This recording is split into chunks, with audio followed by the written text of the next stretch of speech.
இந்திய ராணுவத்தில் பணிபுரியும் போது 2 பிள்ளைகளும் ராவி நதியில் தவறி விழுந்து மரித்து விட்டார்கள். பிறகு அவர் மற்றும் அவர் மனைவி பிள்ளைகள் இழந்த துக்கத்தில் என்ன செய்வது என்று தெரியாமல் தவித்துக் கொண்டு இருக்கும் போது இயேசு கிறிஸ்து தரிசனம் கொடுத்து இருவரும் ஆண்டவருக்கென்று ஊழியம் செய்யும்படி அழைக்கப்பட்டார்கள். அவர்கள் செய்து வரும் சத்திய வேத ஆராய்ச்சி ஊழியம் ஆண்டவருடைய கிருபையால் வல்லமையாக நடைபெற்று வருகிறது. அவர்கள் கொடுக்கும் ஆண்டவருடைய வார்த்தையை நாம் கேட்போம்.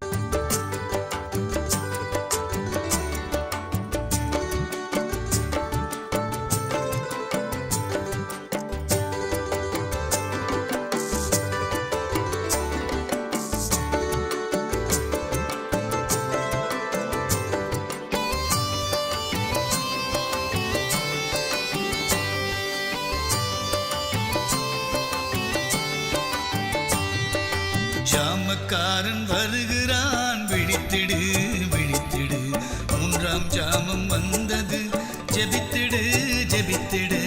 ஜாமக்காரன் வருகிறான், விழித்திடு விழித்திடு, 3ஆம் ஜாமம் வந்தது, ஜெபித்திடு ஜெபித்திடு.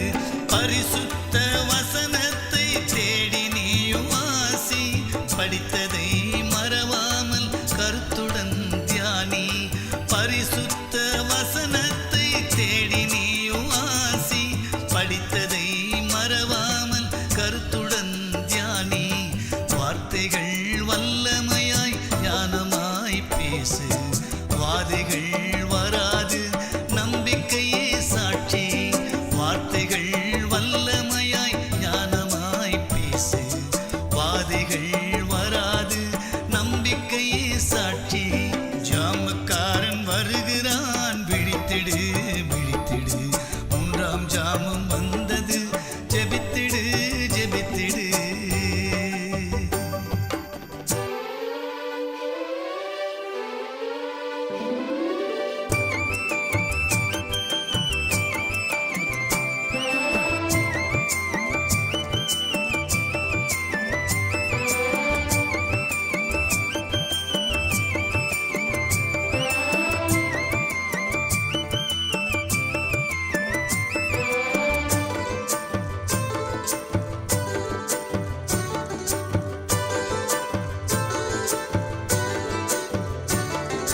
ஜெப ஆவி உலகத்தில் மழையாய் பெய்யணும், ஜகத்தை ரட்சிக்கும் அக்கினி இறங்கணும். ஜெப ஆவி உலகத்தில் மழையாய் பெய்யணும், ஜகத்தை ரட்சிக்கும் அக்கினி இறங்கணும். ஜெபம் செய்யும் வீரர்கள் சபையில் எழும்பணும், ஜெயம் பெற்ற ஸ்திரீகளும் முழங்காலில் நிற்கணும். ஜெபம் செய்யும் வீரர்கள் சபையில் எழும்பணும், ஜெயம் பெற்ற ஸ்திரீகளும் முழங்காலில் நிற்கணும். ஜாமக்காரன் வருகிறான், விழித்திடு விழித்திடு, 3ஆம் ஜாமம் வந்தது, ஜெபித்திடு ஜெபித்திடு.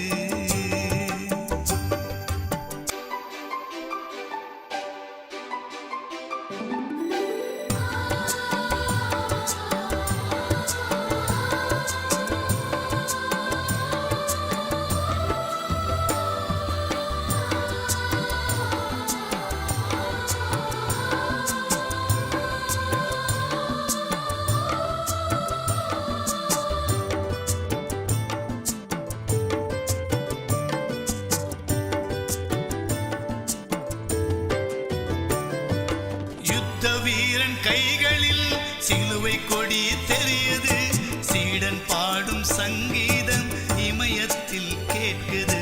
யுத்த வீரன் கைகளில் சிலுவை கொடி தெரியுது, சீடன் பாடும் சங்கீதம் இமயத்தில் கேட்குது. சமாதான சுவிசேஷ பாதரட்சை அணிந்திடு, ஆவியின் பட்டயமே அணி அணியாய் புறப்படு. சமாதான சுவிசேஷ பாதரட்சை அணிந்திடு, ஆவியின் பட்டயமே அணி அணியாய் புறப்படு.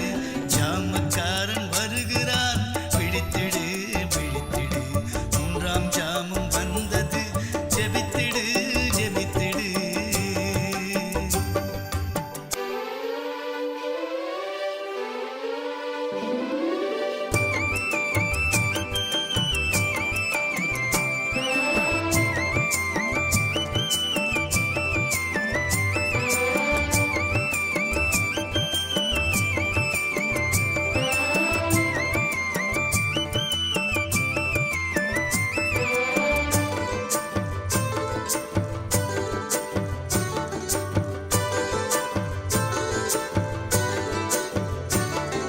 சாத்தான் உன்னை கண்டதும் 7 வழியாய் ஓடணும். சத்தியத்தை பறைசாற்றி சத்துருவை விரட்டணும். சாத்தான் உன்னை கண்டதும் 7 வழியாய் ஓடணும். சத்தியத்தை பறைசாற்றி சத்துருவை விரட்டணும். அதிகாலை ஜபத்தினால் ஆசீர்வாதம் துதித்திடு. மணவாளன் இயேசு கிறிஸ்து வருகிறார், காத்திரு. அதிகாலை ஜபத்தினால் ஆசீர்வாதம் துதித்திடு. மணவாளன் இயேசு கிறிஸ்து வருகிறார், காத்திரு. ஜாமக்காரன் வருகிறான், விழித்திடு மகனே. 3ஆம் ஜாமம் வந்தது, ஜெபித்திடு மகளே. ஜாமக்காரன் வருகிறான், விழித்திடு மகனே. 3ஆம் ஜாமம் வந்தது, ஜெபித்திடு மகளே. பரிசுத்த வசனத்தை தேடி நீயும் வாசி. படித்ததை மறவாமல் கருத்துடன் தியானி. பரிசுத்த வசனத்தை தேடி நீயும் வாசி. படித்ததை மறவாமல் கருத்துடன் தியானி. வார்த்தைகள் வல்லமையாய் ஞானமாய் பேசு. வாதைகள் வராது, நம்பிக்கையே சாட்சி. வார்த்தைகள் வல்லமையாய் ஞானமாய் பேசு. வாதைகள் வராது, நம்பிக்கையே சாட்சி. ஜாமக்காரன் வருகிறான், விழித்திடு மகனே. 3ஆம் ஜாமம் வந்தது, ஜெபித்திடு மகளே. கர்த்தருடைய நாமத்துக்கு மகிமை உண்டாவதாக. இந்த ஓய்வு நாளிலே நம் ஆண்டுடைய நாமத்தை மகிமைப்படுத்தும்படி அவருடைய அற்புதங்களை பெற்று பலப்பட்டு ஆண்டவருக்காக ஓடி உழைப்பதற்கும் குடும்பங்களை கர்த்தர் ஆசீர்வதிப்பதற்கும் இந்த நாளை கர்த்தர் என்னை அழைத்த அழைப்புக்காக அருமையான தாயாருக்காக வந்திருக்கிற உங்கள் யாவருக்கும் ஊழியர்களுக்கும் என்னுடைய குடும்பத்தின் சார்பாக நன்றியை தெரிவித்துக் கொள்கிறேன். சரி, நேரடியாக நாம் தீத்து 2ஆம் அதிகாரம் 14ஆம் வசனம். அவர் நம்மை சகல அக்கிரமங்களினின்று மீட்டு கொண்டு தமக்குரிய சொந்த ஜனங்களாகவும் நற்கிரிகளை செய்ய பக்தி வைராக்கியம் உள்ளவர்களாகவும் நம்மை சுத்திகரிக்கும்படி நமக்காக தம்மை தாமே ஒப்பு கொடுத்தார். அல்லேலூயா. இதில் இந்த வசனத்துக்குள்ளே நீங்கள் பார்க்கும்போது என்ன இருக்குதுன்னா, அங்கே சொல்லப்பட்டிருக்குது நமக்காக. அல்லேலூயா. நமக்காக தம்மை தாமே ஒப்பு கொடுத்தார். எதற்காக ஒப்பு கொடுத்தார்? நற்கிரிகளை செய்ய பக்தி வைராக்கியம் உள்ளவர்களாக இருக்கணும். நம்ம எப்படி இருக்கணும்? நற்கிரிகளை செய்வதற்கு. எத்தனை பேர் நம்ம நற்கிரிகளை செய்து கொண்டிருக்கிறோம்?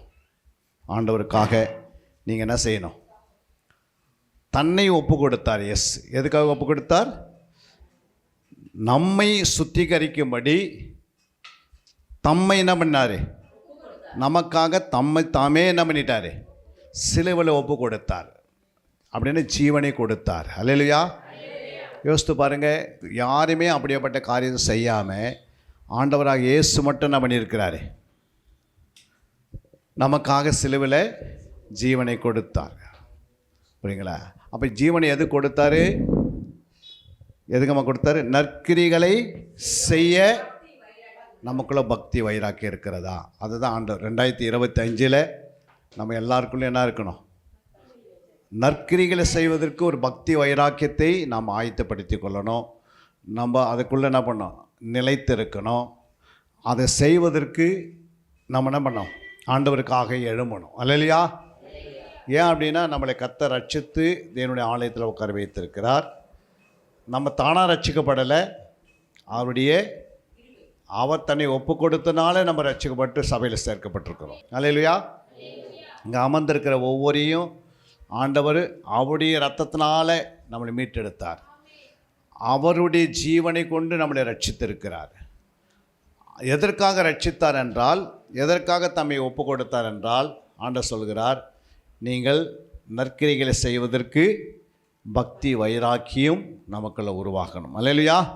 அதனால தான் சொல்கிறார், அவர் நம்மை சகல அக்கிரமங்களில் நின்று நம்மளை என்ன செய்தார்? மீட்டார். புரியுதுங்களா? ஒரு பாத்திரத்தை நீங்கள் அடமானம் வைத்திருக்கிறீங்க, அந்த பாத்திரத்தை உங்களால் மீட்க முடியல, அது யாராவது மீட்டுக்கொண்டால் அந்த பாத்திரம் யார் சொந்தமாக இருக்கும்? வைத்தவர்களுக்கா மீட்டவருக்கா? அப்போ நம்ம பிசாசுக்குள்ளே நம்ம எப்படி இருந்தோம்? அடிமைத்தனத்தில் இருந்த நம்மை இயேசு தன்னுடைய இரத்தத்தினாலே சபையை என்ன பண்ணிட்டார்? மீட்டு கொண்டார். எதுக்காக மீட்டு கொண்டார்? சொல்லார் பாருங்க, தமக்குரிய சொந்த ஜனங்களாக. யாருக்கு? ஆண்டவருக்கு நம்ம யார்? சொந்த ஜனம்.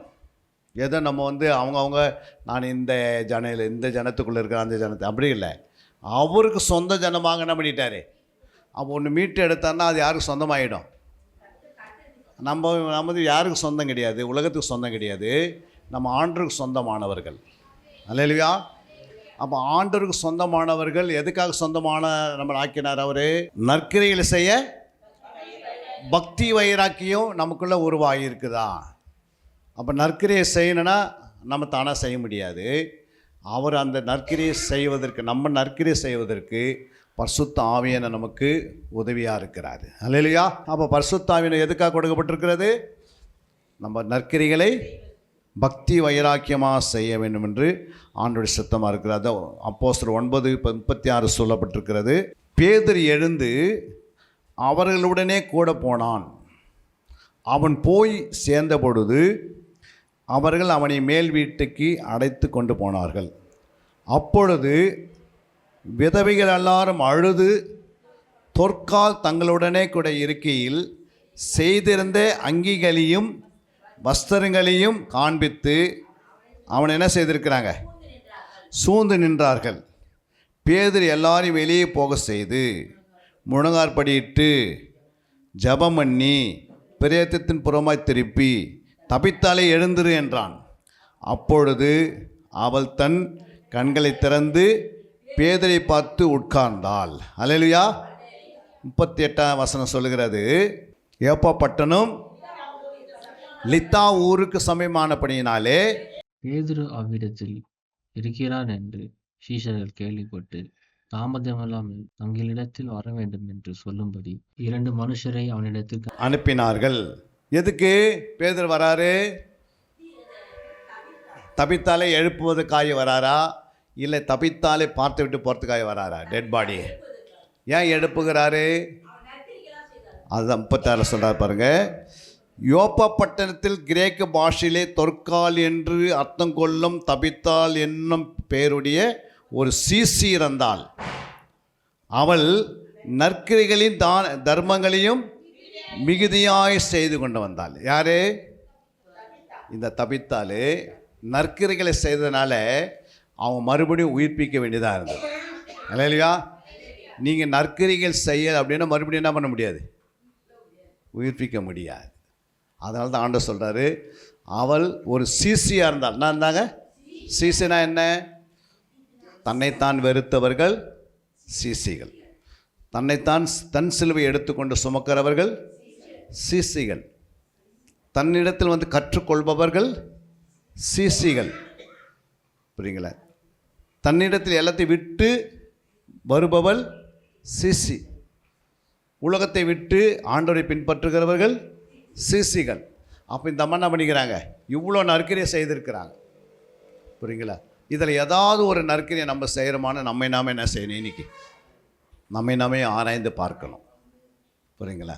ஏன்னா தொற்காலம் இயேசு ரத்தத்தினால தான் கழுவப்பட்டாங்க, நாம் இயேசு ரத்தத்தினால் கழுவப்பட்டோம். தொற்காலம் இயேசு ரத்தத்தினால் மீட்கொள்ளப்பட்டாங்க, நம்மளும் இயேசு நாமத்தை மீட்கொள்ளப்பட்டோம். இப்போ அந்த தொற்காலுக்கு மரணம் வந்துருச்சு. ஆனால் மரித்த பிறகு அவங்க எழுந்ததுக்கு காரணம் என்னென்னா அவங்க செய்த நற்கிரியைகள். அல்லேலூயா.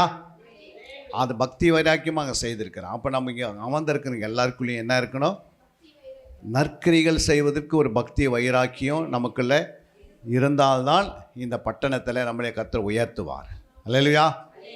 நீங்கள் இருக்கிற இடத்துல கர்த்தர் உயர்த்துவார், உங்களை கர்த்தர் உயர்த்தி மேன்மைப்படுத்துவார். நாளுக்கு நீங்கள் ஆண்டவருக்காக நிற்க முடியும். அல்லேலூயா. அப்போ பக்தி வைராக்கியம் நமக்குள்ள ஒன்று. இரண்டாவதாக நம்ம வாசிக்கிறாங்க எபேசியர் 2ஆம் அதிகாரம் 10ஆம் வசனம். சிருஷ்டிக்கப்பட்டு தேவனுடைய செய்கையாய் இருக்கிறோம், அவைகளில் நாம் நடக்கும்படி அவர் முன்னதாக அவைகளை ஆயத்தம் பண்ணி இருக்கிறார். அல்லேலூயா. ஏனெனில் நற்கிரைகளை செய்கிறதற்கு நாம் என்ன பண்ணியிருக்கிறோம்? கிறிஸ்து இயேசுக்குள் சிருஷ்டிக்கப்பட்டிருக்கிறோம். நம்மளை யார்? கிறிஸ்து இயேசுக்குள்ள நம்ம சிருஷ்டிக்கப்பட்டவர்கள். அல்லேலூயா. அப்போ சிருஷ்டிக்கப்பட்டு தேவனுடைய செய்கையாகவே இருக்கணும். தேவன் என்ன செய்ய விரும்புகிறாரோ அதை தான் நம்ம செய்யணும். தேவன் செய்கிறதை நாம் செய்யாமல் இருந்தால் தேவனுடைய கோபம் நம்ம மேலே வந்து நம்மளை சிட்சிக்கும். அதை தாங்கவே முடியாது. அல்லேலூயா. அப்போது தேவனுடைய என்ன இருக்கணும்? செய்கையாக இருக்கிறோம். அவைகளை நாம் நடக்கும்படி அவர் முன்னதாகவே எதை ஆயத்தம் பண்ணிட்டாரு? அந்த நற்கிரிகளை செய்வதற்கு நம்மளை ஆயத்தப்படுத்தி வச்சிருக்கிறாரு. அல்லேலூயா. அப்போ நம்ம தானாக நற்கிரியை செய்ய முடியாது. ஏற்கனவே அவர் விலைக்கரை கொடுத்து நம்ம வாங்கி இப்போது அவருடைய சித்தத்தை செய்து முடிப்பதற்கோ அவருடைய நற்கிரிகளை செய்வதற்காக தேவன் நம்மை ஒன்றாக சேர்த்திருக்கிறார். நம்ம இங்கே கொண்டு வந்திருக்கிறார். அவருடைய நாமத்தை நாம் உயர்த்திக்கிறதுக்காக கொண்டு வந்திருக்கிறார். நம்ம அவருடைய நற்கிரிகளை செய்யும் போது எப்படி ஆண்டவர் என்ன செய்திருக்கார்? தொற்கால எல்லாருக்கும் முன்னாடி இப்படி ஒரு தொற்காலன்றது இன்றைக்கி உலகம் எங்கே பேசி கொண்டு இருக்கிறாங்க. இன்றைக்கி உலகமெல்லாம் பேசுவதுக்கு அந்த தொற்கால குறித்து பேசுவதுக்கு என்ன காரணம்? அவங்க செய்த நற்கிரியை. ஒரு நற்கிரியை செய்துட்டு போனாங்கன்னா அந்த நற்கிரியை உலகம் முடிந்து அவங்க மரித்தாலும் அது பேசப்படும். புரியுங்களா? ஆனால் ஒரு துர்க்கிரியை செய்தாங்கன்னா அவங்க அன்றைக்கே மறந்துடுறாங்க. அல்லேலூயா. பின் லேடன் கொடுத்து நிறைய பேர் பேச மாட்டாங்க. யாருன்னா பேசுவாங்களா? அடிக்கடிக்கு பின் லேடனை பேச மாட்டாங்க. யாரை பற்றி பேசுவாங்க? அப்துல் கலாமை பற்றி நிறைய பேர் பேசுகிறாங்க. அல்லேலூயா. ஏன் அப்துல் கலாம் பற்றி பேசுகிறாங்க? அப்போ யார் நற்கிரி செய்தது? அப்துல் கலாம் நற்கிரி செய்தார். ஆனால் பின் லேடன் என்ன பண்ணார்? துர்க்கிரியை செய்தார். அப்போது நம்ம துர்க்கிரியை கூட்டத்தில் இருக்கிறோமா இல்லை நற்கிரியை கூட்டத்தில் இருக்கிறோமா? இருக்கணும். ஆனால் நம்ம என்ன பண்ணுறோம்? துர்க்கிரி கூட்டத்தில்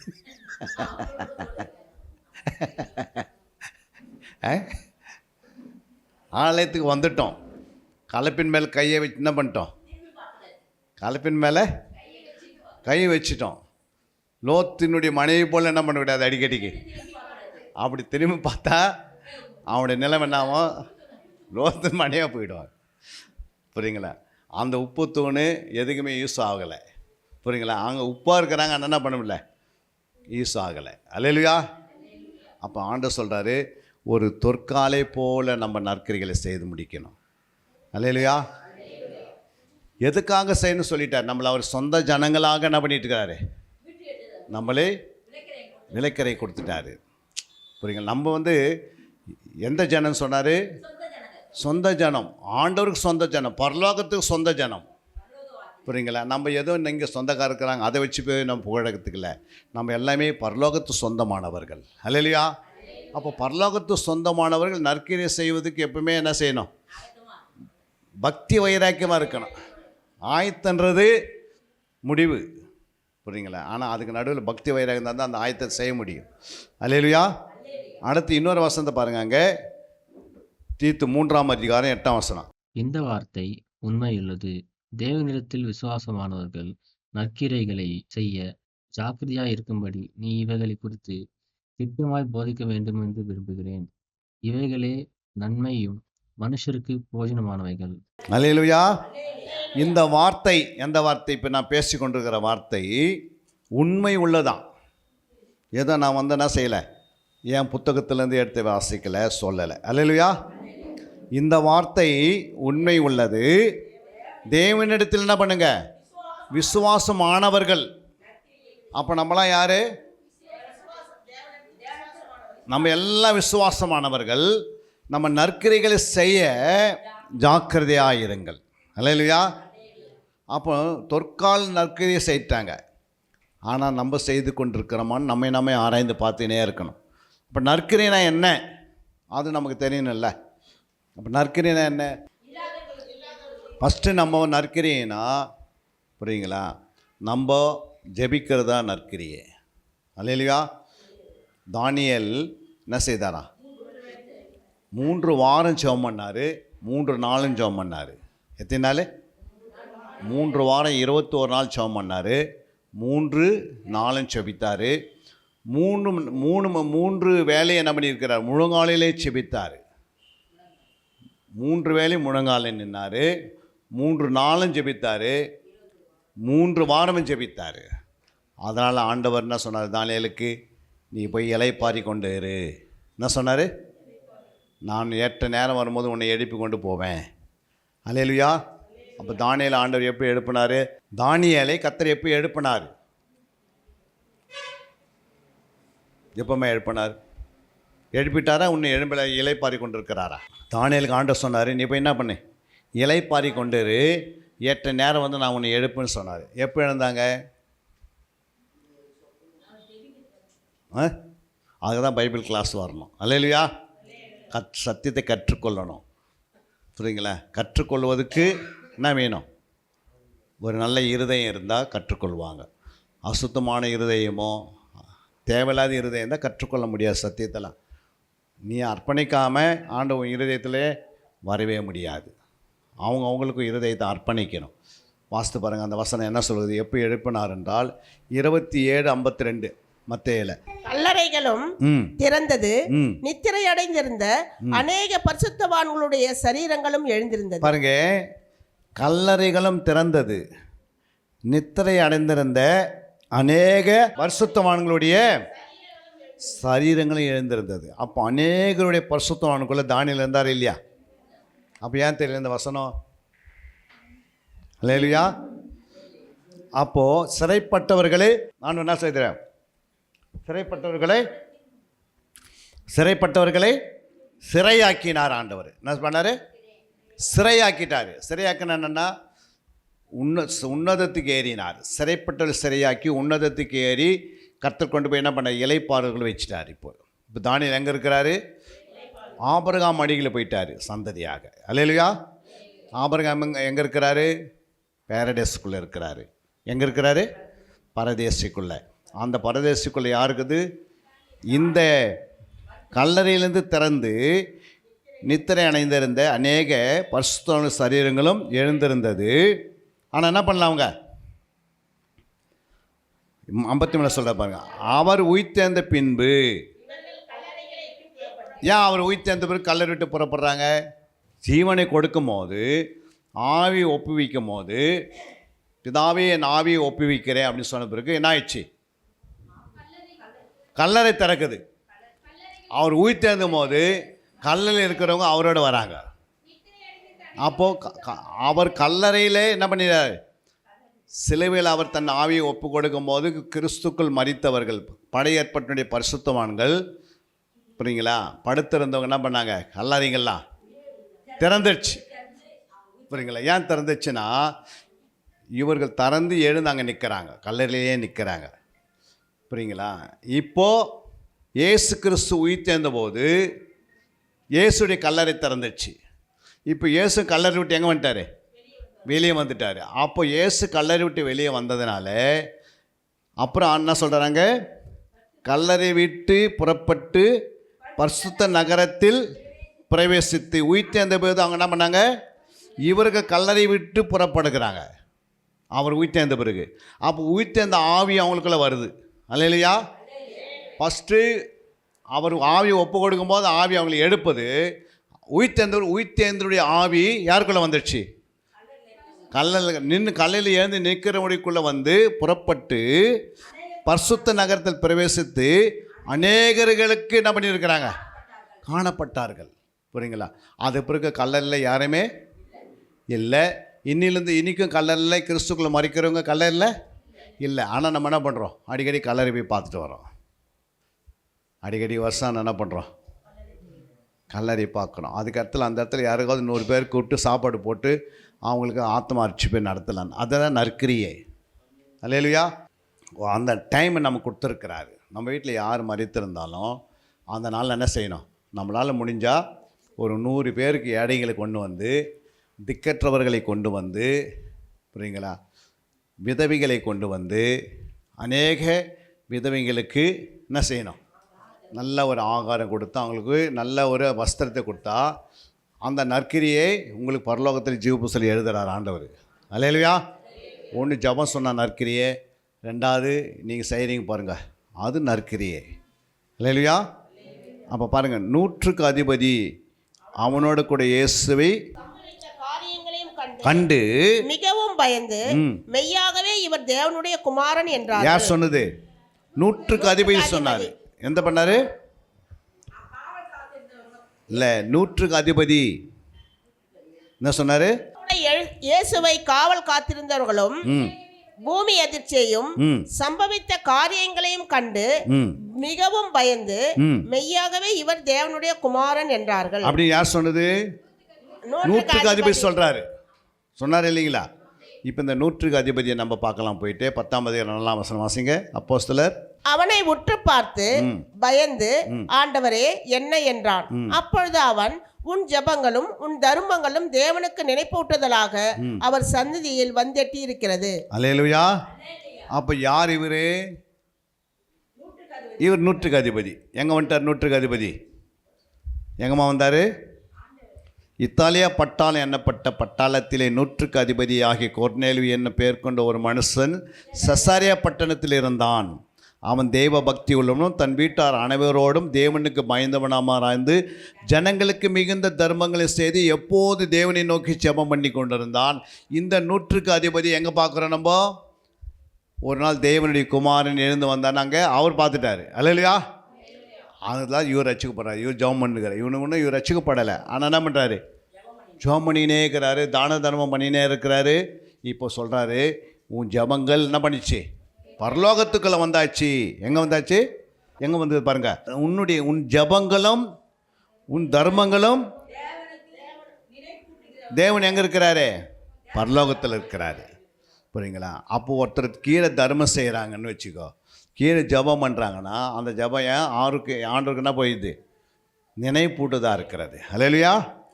நினைப்பூட்டுதலாக அவர் சந்நிதியில் வந்து எட்டுகிறது. அதுக்கு பிறகு சொல்கிறாரு, இப்போது நீ யோப்பா பட்டணத்துக்கு மறுபெயர் கொண்ட சீமோனை அழைப்பி. இப்போது நீ யோப்பா பட்டணத்துக்கு மனுஷரை அனுப்பி பேதுரு என்று மறுபெயர் கொண்ட சீமோனை அனுப்பி. அல்லேலூயா. அப்போ சீமோன் யாரு? இப்போ யார் சீமோனு? நீங்கள் தான தர்மம் பண்ணுறீங்க, நிறைய நற்கரியை செய்கிறீங்க. நீங்கள் புரியுங்களா? நீங்கள் கொர்நேல் இடத்துல என்ன பண்ணுறீங்க? இப்போ இருந்துங்கண்ணே, கொர்நேல் இடத்துல நீங்கள் இருக்கிறீங்க. நீங்கள் நல்லா தான தர்மம் பண்ணுறீங்க, நிறைய நற்கரியை செய்கிறீங்க. அப்போ பேதுரு எங்கேருந்து வராரு? யோப்பா பட்டணத்தில் இல்லை, சென்னை பட்டாபுரத்துலேருந்து வராரு. அல்லேலூயா. வந்து உங்கள் மத்தியில் நின்று சொல்கிறாரு, உங்களுடைய தான தர்மங்கள் கேட்கப்படுகிறது, உங்களுடைய நற்கரிகள். அப்போது நீங்கள் நற்கரிகள் செய்து கொண்டிருக்கிறீங்க, தான தர்மங்களும் செய்கிறீங்க. இல்லை, ஏதோ ஒன்று செய்கிறீங்க, ஜெபம் பண்ணுறீங்க, தான தர்மம் பண்ணுறீங்க. இந்த நற்கரியெல்லாம் பரலோகத்துக்கு போகுது. ஆண்டவர் நினைவு கூட்டுகிறார். அப்போ இந்த 2025 கர்த்தர் உங்களுக்கு என்ன செய்வார்? ஒரு ஆசீர்வாதமான ஆண்டாக இருக்கும். அல்லேலூயா. இது முதலாவது நம்ம நற்கரிகளை பார்த்தோம்.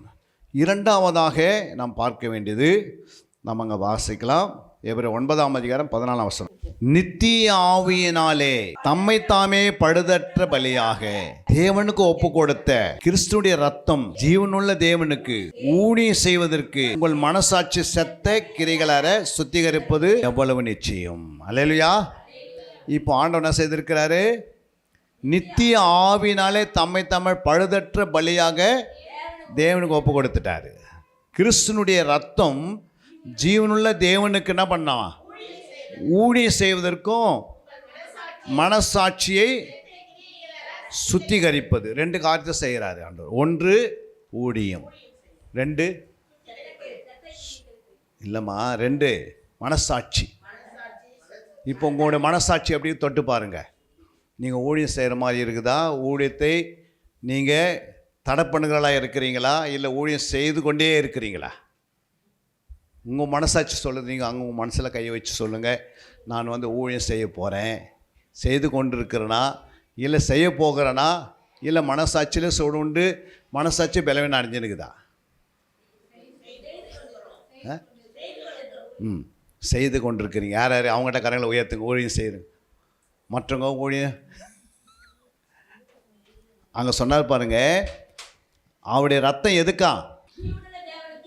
ஊழியம் செய்யணும். அப்போ ஜீவனுள்ள தேவனுக்கு நீங்கள் ஊழியம் செய்தால், ஒருவன் ஊழியம் செய்தால் பிதாவாக தேவன் அவனை. அப்போ அந்த கணை நீங்கள் விட்டுறக்கூடாதல்ல. இந்த வருஷம் என்னை கணை பண்ணலை ஆண்டவர் அப்படின்னு சொல்லக்கூடாது. ஏன்னா ஆண்டவர் பேசுகிறாரு, பேசிக்கொண்டே இருக்கிறாரு. புரியுங்களா? நீங்கள் ஆண்டவருக்கு ஊழியம் செய்து பாருங்கள், ஆண்டவர் உங்களை உயர்த்துவார். அல்லேலூயா. மனுஷனுக்காக செய்யாதீங்க, தேவனுக்காக செய்யுங்க. ஏன்னா அங்கே சொல்லப்பட்டது ஜீவனுள்ள தேவனுக்காக நீங்கள் ஊழியம் செய்யணும். ஏதோ மனுஷனுடைய பெருமைப்படுத்துறதுக்காக இங்கே வரல, தேவனுடைய ராஜ்யத்தை கட்டுவதற்காக. ஏன்னா அவருடைய ரத்தம் நமக்கு பயன்படுத்தணும். புரியுங்களா? ஃபஸ்ட்டு அவர் தன்னை ஒப்பு கொடுத்தாரு. எதுக்காக? நம்ம நற்கிரிகளை செய்து ஜபம் பண்ணுவதற்கு, தான தனம் பண்ணுவதற்காக நம்மளே அவர் ஒப்பு கொடுத்தாரு. புரியுங்களா? இரண்டாவது ஆண்டு என்ன செய்கிறாரு? நமக்கு ரத்தம் எதுக்கு பயன்படுத்துகிறோம்? அவருடைய ரத்தத்தினாலே நம்ம ஒரு நல்ல ஊழியக்காரியாக, நல்ல ஒரு சிசியாக, ஒரு சீசனாக கர்த்தருக்காக நம்ம என்ன செய்யணும்? 2025 ஒரு புதிய ஊழியத்தை ஆரம்பிக்கணும். அல்லேலூயா. அறுவடை செய்யணும், ஆத்மா அறுவடைக்காக ஓடணும், ஜெப ஊழியத்தை ஸ்டார்ட் பண்ணணும், பைபிள் சத்தியத்தை அறிகிறதுக்காக கற்றுக்கொள்ளணும். அல்லேலூயா.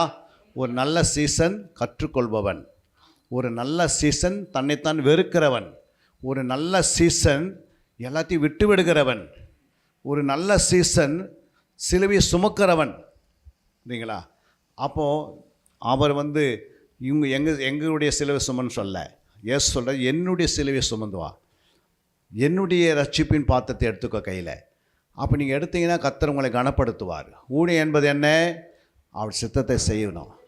புரியுங்களா? அங்கே சொல்லப்பட்டது பாருங்கள், அவருடைய ஊழியத்தை 16-20 வாசிக்கும் போது, ரோமர் சமாதானத்தின் தேவன் சீக்கிரமாய் சாத்தானை உங்கள் கால்களின் கீழே நசுக்கி போடுவார். நம்முடைய கர்த்தராகிய இயேசு கிறிஸ்துவினுடைய கிருபை உங்களுடனே கூட இருப்பதாக. ஆமென். அப்போ சமாதானத்தின் தேவன் சாத்தான் எங்கே போடுவார்? இப்போ உங்கள் காலின் கீழே வரணும். யார் கீழே? உங்கள் காலின் கீழே வரணும். எப்படி வருவார்? 18 ஆன்சர் கொடுக்குறா பாருங்க. அப்படிப்பட்டவர்கள் நம்முடைய கர்த்தராகிய இயேசு கிறிஸ்துக்கு ஊழியம் செய்யாமல் தங்கள் வயிற்றுக்கு ஊழியம் செய்து நயவசனப்பினாலும் இச்சக பேச்சினாலும் கபடில்லாதவர்களுடைய இருதயங்களை வஞ்சிக்கொள்ளாக இருக்கிறாங்க. ஒருவேளை அந்த கூட்டத்தில் நம்ம என்ன பண்ணிடக்கூடாது? போயிடக்கூடாது. உங்கள் கீழ்ப்படிதல் யாவருக்கு தெரிய வந்திருக்கிறது, ஆகையால் உங்களை குறித்து சந்தோஷப்படுகிறேன். ஆனாலும் நீங்கள் நன்மைக்கு ஞானியாக இருக்கணும், தீமைக்கு பேதையாக இருக்கணும். அல்லேலூயா. இன்றைக்கி நிறைய பேர் பேதையாக இருக்கிறாங்க தவிர ஞானியாக மாற மாட்டேன்றாங்க. அல்லேலூயா. நீங்கள் ஊழியம் செய்யணும்னா வயிற்றுக்காக ஊழியம் இல்லை. புரியுங்களா? வயிற்றுக்காக ஊழியம் செய்தால் ஒரு நாள் வயிறு என்ன பண்ணும்? அதுவே ஒரு விக்கிர ஆராதனை மாறிடும். அல்லேலூயா. அப்போ நம்ம எதுக்கு ஊழியம் செய்யக்கூடாது? வயிற்றுக்கு ஊழியம் செய்து நயவசனம், இச்சக பேச்சு, கபடில்லாதவர்களுடைய இருதயங்களை வஞ்சிக்கிறது, இந்த கூட்டத்துக்குள்ளே போயிடக்கூடாது. புரியுங்களா? அப்போ இயேசு எதுக்காக? சமாதானத்தின் தேவன் சீக்கிரமாய் சாத்தான் என்ன பண்ண போகிறாரு? எதுக்கு நசுக்கப்படுவார்? ஒரு நல்ல ஊழியக்காரன் நீங்கள் எழும்பணும். ஒரு நல்ல ஊழியக்காரன், ஆவிக்குரிய ஊழியக்காரன், ஒரு சீசனாக சிசியாக இருந்து சாத்தானை காலக்கீடு என்ன பண்ணணும்? நீங்கள் நசைக்கு போடணும். அல்லேலூயா. அதை தான் நம்ம வாசிக்கிறோம். 3:15 வாசிங்க. ஆதியாகமம். உனக்கும் ஸ்திரீக்கும் உன் வித்துக்கும் அவள் வித்துக்கும் பகை உண்டாக்குவேன், அவர் உன் தலையை நசுக்குவார், நீ அவர் குதிகாலை நசுக்குவாய் என்றார். பாருங்க, அவர் உன் தலையை நசுக்குவார், நீ அவர் குதிகாலை நசுக்குவாய் என்றார். அல்லேலூயா. உனக்கும் ஸ்திரீக்கும் உன் வித்துக்கும் அவள் வித்துக்கும் பகை உண்டாக்குவேன். அல்லேலூயா. அவர் உன் தலையை என்ன பண்ணுவார்? இப்போ எங்கே நசுக்கினார் இயேசு? அந்த வசனம் எங்கே இருக்குது பைபிளில்? 20 என்ன இருக்குது? அதை சமாதானத்தின் தேவன் சாத்தானே நம்ம காலின் கீழ் கொண்டு வராரு. ஆனால் அவர் எங்கே தலையை நசுக்கினார்? அவர் எங்கம்மா நசுக்கினார்? அந்த வசனம் எபிரேயர் 2:14 அதனால் பிள்ளைகள் மாம்சத்தையும் இரத்தத்தையும் உடையவர்களாய் இருக்க அவரும் அவர்களைப் போல மாம்சத்தையும் இரத்தத்தையும் உடையவரானார். மரணத்துக்கு அதிகாரியாகிய பிசாசானவனை தமது மரணத்தினாலே அழிக்கும்படிக்கும். அப்ப என்ன பண்ணிட்டாரு? மரணத்துக்கு அதிகாரி யாரு? என்ன அதிகாரி அவனுக்கு? அதான் மரணத்துக்கு என்ன அதிகாரம்னா, ஜீவ காலமெல்லாம் மரண பயத்தினாலே மரண பயத்தினாலே அடிமைத்தனத்திற்குள்ளானவர்கள் யாவரையும் விடுதலை பண்ணும்படிக்கு அப்படியானார். எப்படியானார்? அவனை கொண்டு வந்து சிலுவையில் தலையை நசுக்கிறது தான் அவனுடைய வேலை. அப்போ பிசாசை என்ன பண்ணிட்டாரு? அவன் தான் மரணத்துக்கு அதிகாரி. இப்போ மரணத்துக்கு அவனுக்கு என்ன இல்லை? அதிகாரம் கிடையாது. இப்போ நமக்கு மரணம் வரணும்னா ஆண்டு சொன்னால் தான் வரும். புரியுங்களா? நீங்கள் ஆண்டவருக்கு கனி கொடுக்குறதா இருந்தீங்கன்னா அவர் சொல்கிற டேட்டு கரெக்டாக நீதிமான்களுக்கு தன்னுடைய மரணத்தில் என்ன உண்டு தெரில, நம்ம பயமில்லை. நீதிமானுக்கு மரணத்துக்கு என்ன இல்லை? நீதிமானுக்கு தன் மரணத்தில் என்ன உண்டுன்னா அவனுக்கு அதில் தெரியும். என்ன தெரியும்? தெரியும் எப்போ வரும்னு அவனுக்கு தெரியும். புரியுங்களா? அநீதிமானுக்கு தான் என்னன்னு தெரியாது, சடன்லி வந்துடும்.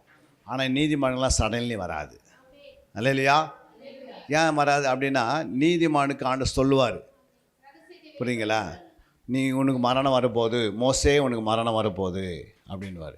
ஓகே, தானியேலே உனக்கு மரணம் வரப்போகுது, எஸ்ஐகே ராஜாவே உனக்கு என்ன வரப்போகுதுன்னு ஆண்டு என்ன பண்ண? நீதிமானுக்கு ஆண்டவர் எப்பவுமே சொல்லுவார், நீ வீட்டுக்காரையும் ஒழுங்குபடுத்தும் மகனே, கொஞ்ச நாளில் நீ என்கிட்ட வரப்பாரு. மரணம்னா என்ன? மரணம் என்ற வார்த்தைக்கு என்ன அர்த்தம்? மரணம் என்றதுக்கு பேர் என்னன்னா நம்முடைய சரீரத்தையும் ஆத்தம் பிரிக்கிற இடத்துக்கு பேர் தான் என்னது? மரணம். அப்போ மரணம் வந்து ஏன் அப்படின்னா நம்முடைய ஆத்மாவையும் சரீரத்தை என்னது பிரிக்கிற ஒரு இடத்துக்கு பேர் என்னது? மரணம். அப்போ மரணன்றது ஏதோ நம்ம நினச்சிற மாதிரி கிடையாது. புரியுங்களா? ஆத்மாவுக்குன்னு ஒரு மரணம் இருக்குது. அது யாருக்கு? பாவிகளுக்கு. புரியுங்களா? நீதிமானுக்கு ஆத்மாவுக்கு என்ன இல்லை? மரணம் கிடையாது. அது நித்திய ஜீவனை பெறுகிறது. பாவிக்கு 2 மரணம் உண்டாகும், நீதிமானுக்கு 1 மரணம் உண்டாகும். அது சரீரத்தில். ஆத்மாவுக்கு அதுக்கு பிறகு மரணம் கிடையாது. அல்லேலூயா. நம்ம நீதிமானாக வாழ்ந்து காட்டினோன்னா கொஞ்சம் கஷ்டம். புரியுங்களா? அப்போ நீதிமானாக வாழணுன்னா நம்ம என்ன செய்யணும்? ஆண்டவருக்காக ஊழியம் செய்யணும். அல்லேலூயா. எந்த ஊழியம் செய்யணும்?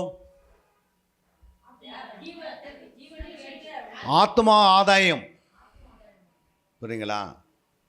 நீ நற்கிரியினாலே ஆத்மா ஆதாயப்படுத்தலாம், உன்னுடைய நற்சாட்சியிலே ஆத்மா ஆதாயப்படுத்தலாம், உன்னுடைய ஜப ஜீவியத்தில் ஆத்மா ஆதாயப்படுத்தலாம், உன்னுடைய எல்லா விதமான பொருளாதாரத்தில் ஆத்மாவை ஆதாயப்படுத்தலாம், உன்னுடைய நல்ல விதமான போதகத்தினால பேச்சினாலே ஆத்மா ஆதாயப்படுத்தலாம். நம்ம இந்த பூமியில் வாழ்கிற நாட்கள்லாம் ஆண்டவருக்காக ஆத்மா ஆதாயம் செய்து கொண்டே இருக்கலாம். அல்லேலூயா. அப்போ ஊழியம் செய்கிறவனுக்கு கனம் இருந்துனே இருக்கும். என்னது? உனக்கு நிறைய கனம் கிடைக்கணும் அப்படின்னா அது தானாக வராது. ஒருவன் எனக்கு ஊழியம் செய்தால் உன்னை பிதா என்ன பண்ணுவார்? கனப்படுத்தினே இருப்பார். புரியுங்களா? நீ கனவீனமாக இருக்கிறதுக்கு சொல்ல, உன்னை கனப்படுத்துறதுக்கு ஆண்டவர் பிதா ஒருத்தர் இருக்கிறார். அப்போ அவருக்கு ஊழியம் செய்து கொண்டே இருக்கணும். அல்லேலூயா. 3வது நாம் ஒரு வார்த்தை பார்க்க போகிறோம். அங்கே பாருங்கள், 3வது கலாத்தியர் 2:20. கிறிஸ்துவுடனே கூட சிலுவையில் அறையப்பட்டேன். அப்போ யார் அறையப்பட்டது? கிறிஸ்துவுடனே சிலுவையில் அறையப்பட்ட நம்ம எல்லாமே சிலுவையில் அறையப்பட்டிருக்கிறோம். அல்லேலூயா. ஆயினும் நான் பிழைத்து இருக்கிறேன். சொல்லுங்க, நான் பிழைத்து இருக்கிறேன். புரியுங்களா? இனி நான் அல்ல, கிறிஸ்துவே எனக்குள் பிழைத்திருக்கிறார். இப்போ உங்களுக்குள்ள யார் இருக்கிறது? நீங்கள் சொல்லுங்க, நான் சொல்லவே கூடாது. நேபுகாத்நேச்சர் நானும் சொன்னதுனால்தான் கவுந்து விழுந்துட்டார், மாடாக மாறிட்டார். புரியுங்களா? இப்போ நான் என்ற வார்த்தை யாருக்குள்ளேயும் வரவே கூடாது. அல்லேலூயா. நான் செய்தேன், நான் இருந்ததுனால்தான் நீங்கள் தப்பிச்சிங்க, நான் தான் வீட்டை கட்டிட்டேன், நான் தான் உங்களை தாங்குறேன் அப்படின்னு சொன்னீங்கன்னா பிசாசு உங்கள் கிட்ட பக்கத்தில் இருக்கிறான்னு அர்த்தம். அல்லேலூயா. என்னால் அல்ல, என் கிறிஸ்துவாலே செய்கிறேன். அல்லேலூயா. என்னால் கிடையாது, என் கிறிஸ்து. பாருங்கள், கிறிஸ்துவே எனக்குள் பிழைத்திருக்கிறார். நான் இப்போது எண்ணில் அன்பு கூர்ந்து தம்மை ஒப்பு கொடுத்து தேவனுடைய குமாரனை பற்றும் விசுவாசத்தினாலே பிழைத்திருக்கிறேன். அல்லேலூயா. இப்போ நம்ம எல்லாம் எப்படி இருக்கிறோம்? விசுவாசத்தினாலே பிழைத்திருக்கிறோம். எதுக்காக? தேவனுடைய குமாரன் நமக்காக ஒப்பு கொடுத்துட்டாரு. அங்கே பாருங்கள், சொல்லப்படுது பாருங்கள், அங்கே எதுனால என்னில் அன்பு கூர்ந்து எனக்காக தம்மை தாமே ஒப்பு கொடுத்த. அப்போ ஆண்டவர் எதுக்காக ஒப்பு கொடுத்தார் நம்மளை? அவர் எதுக்கு ஒப்பு கொடுக்கப்பட்டார் சிலுவையிலனா, நம்ம என்ன இருக்கணும்? கிறிஸ்துக்குள் நாம் பிழைத்திருக்கும்படிக்காகவும் விசுவாசத்தினாலே பிழைத்திருக்கிறவர்களாக நாம் மாறிட்டோம். அல்லேலூயா. அப்போ இது நமக்குள்ள என்ன செய்யணும்? தொடர்ந்து வந்து கொண்டே இருக்கணும். அப்படி தான் ஆண்டவர் சொல்கிறாரு. அதை 1 பேதுரு 3:18 வாசிக்கும் போது, ஏனெனில் கிறிஸ்துவும் நம்மை தேவனிடத்தில் சேர்க்கும்படி அநீதியுள்ளவர்களுக்கு பதிலாக நீதியுள்ளவராய் பாவங்கள் நிமித்தம் ஒரு தரம் பாடுபட்டார். அவர் மாம்சத்திலே கொலையுண்டு ஆவியிலே உயிர்ப்பிக்கப்பட்டார். பாருங்க, கிறிஸ்துவன் நம்மை தேவனிடத்தில் சேர்க்கும்படி தான் என்ன பண்ணாரு? இல்லை, நம்மை கிறிஸ்துவும் நம்மை தேவனிடத்தில் சேர்க்கும்படிக்கு அவர் தன்னை ஒப்பு கொடுத்தார். அல்லேலூயா. அப்போ இந்த ஒப்பு கொடுத்தா தான் தலைப்பு. நம்ம எல்லாம் அந்த ஒப்பு கொடுத்தற்குள்ளே வரோம். அதனால தான் நம்ம கலாத்தியில் 22:20 வாசம் அவர் எதுக்காக ஒப்பு கொடுத்தாருன்னு. புரியுங்களா? அப்போது ஆண்டவர் என்ன பண்ணார்? கிறிஸ்து நம்மை தேவனிடத்தை சேர்க்கும்படி அநீதி உள்ளவருக்கு பதிலாக நீதி உள்ளவராய் பாவங்கள் நிமித்தம் ஒரு தரம் பாடுபட்டார். அப்போ எங்கே பாடுபட்டார்? சிலுவையில் பாடுபட்டு அவர் மாம்சத்திலே கொலை உண்டார். அல்லேலூயா. அப்போ இயேசு என்ன பண்ணாங்க? கொலை செய்தாங்க. புரியுங்களா? அப்போ பேதுரு எழுதுகிறாரு, அவர் மாம்சத்தில் கொலை உண்டு ஆவியில் 3ஆம் நாள் பண்ணிட்டார், உயிரோடு எழுப்பிட்டார். எதுக்காக எழுப்பினார்? அவர் எழும்பினால தான் நம்ம ரட்சிக்கப்பட்ட சபையில் உட்காந்துருக்கிறோம். புரியுங்களா? இனி அவர் என்ன பண்ண மாட்டார்? மறுபடியும் நம்ம என்ன பண்ண முடியாது? சிலுவைக்கு போங்கன்னு சொல்லக்கூடாது. சிலுவைக்கு யார் அழைப்பானா? அடிக்கடி பாவம் செய்கிறாங்க பாரு, அவங்க தான் அடிக்கடி இயேசு என்ன பண்ணுறாங்க? சிலுவைக்கு அனுப்பினே இருக்கிறாங்க. அப்போ நம்ம பாவங்களுக்கு மறிச்சிட்டோம், நம்ம நீதிக்கு படைக்கணும். அல்லேலூயா. பாவம் நமக்குள்ளே மறிக்கணும், நீதியிலே நம்ம பிழைக்கணும். அப்போ பாவம் நமக்குள்ளே இன்னும் வேலை செய்தான்னு பார்க்கணும். இன்னும் நமக்குள்ளே கோபம் வருதா, எரிச்சல் வருதா, புரியுங்களா? புறங்கூறுகிறோமா, பெருமையாக பேசுகிறோமா, நமக்குள்ளே போட்டு தர்றோமா, மற்றவங்களை குற்றவாளியாக சொல்கிறோமா, அவன் சரி கிடையாது சொல்கிறோமா, இவன் சரின்னு சொல்கிறோன்னா, இதெல்லாம் என்ன எதை குறிக்கிறது? இன்னும் பாவம் உள்ள உட்காந்துருக்குது, சாகலை. பாவம் சாகனன்றார். பாவத்துக்கு செத்துடு, நீதிக்கு பிடிச்சிடு. அப்போ பாவம் என்ன பண்ண? நமக்குள்ள செத்துக்குதான்னு பார்க்குறோம். ஆராய்ந்து பாருங்க. 2024 முடிஞ்சு 2025 வந்துட்டோம். இப்போ நமக்குள்ள பாவம் செத்துச்சா இல்லை இன்னும் உயிரோடு இருக்குதா? நம்ம என்ன பண்ணோம்? சோதித்து ஆராய்ந்து பார்க்கணும். அப்படி ஏதாவது இருக்குதுன்னா அதெல்லாம் பண்ணிடணும். ஆண்டவர் என்ன சொன்னார்? சவுல் ராஜாக்கு, நீ போய் அமிலேக்கருடைய குழந்தை இருக்குது பாருங்க, குழந்தை அந்த அமிலேக்கருடைய ஃபுல்லாக தேவன் அழிக்க சொன்னார். மாடுகளை அழிக்க சொன்னார், மிருகங்களெல்லாம் அழிக்க சொல்லிட்டாரு. சிறு குழந்தைகளோட என்ன பண்ணார்? அழிக்க சொன்னார். அல்லேலூயா. அப்போது ஏன் குழந்தைங்களை அழிக்க சொன்னார்? குழந்தைங்க என்ன பாவமாக செஞ்சு. ஆனால் ஆண்டு சொல்கிறார், குழந்தைகளோட என்ன பண்ணிவிடு? அழிச்சிடு. அப்படின்னா அர்த்தம்னா, அந்த குழந்தை ஒரு நாள் பெரிய ஆளாகி தேவனுடைய பிள்ளைகளுக்கு எதிர்த்து நிற்குமா. அப்போ நீ குழந்தை கூட என்ன பண்ணிவிடு? அழிச்சிடு. அதுமாதிரி குழந்தை மாதிரி இருக்கிற சில பாவம் நமக்குள்ளே இருக்கும்.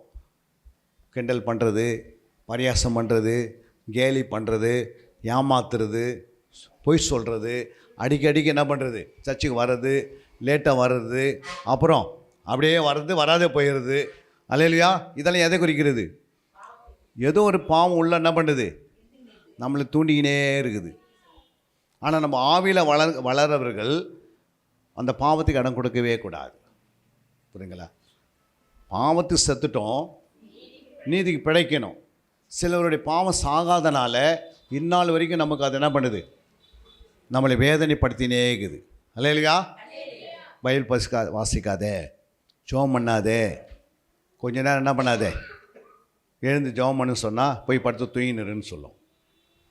புரியுங்களா? அப்போ நம்ம எதுக்கு முதலில் எடுத்து கொடுக்குறோம்? அப்போ பாவம் சாகணும், நீதி பிழைக்கணும், அதுக்காக நம்ம பிரயாசப்படணும். அல்லேலூயா. அப்போ நம்ம பிரயாசப்படலை அப்படின்னா அந்த பாவம் என்ன செய்யும்? தானாக சாகாது. தானாக சாகுமா? உங்கள் போய் வீட்டில் நீங்கள் ஒரு எலி செத்துட்டுக்குது வீட்டில். அந்த எலி செத்துட்டு பிறகு நீங்கள் எடுத்து போடுவீங்களா, இல்லை எலியை யாராவது ஒரு எலி தூக்கின்னு போயிடுமா? ஏன் எடுத்து போடணும்? அது மாதிரி பாவம் ஒரு நாற்றம் எடுக்கும், அவங்க சாட்சி கெட்டு போயிடும். அல்லேலூயா. அடிக்கடி என்ன பாவம் நம்மளை வாசனை, மரண வாசனை வீசினே இருக்கும். பைபிளில் 2 வசனம் இருக்குது, ஒன்று மரண வாசனை இருக்குது, ஒன்று ஜீவ வாசனை இருக்குது. உங்களுக்குள்ள மரண வாசனை இருக்குதா, ஜீவ வாசனை இருக்குதா? ஜீவ வாசனை எப்படி இருக்கணும்?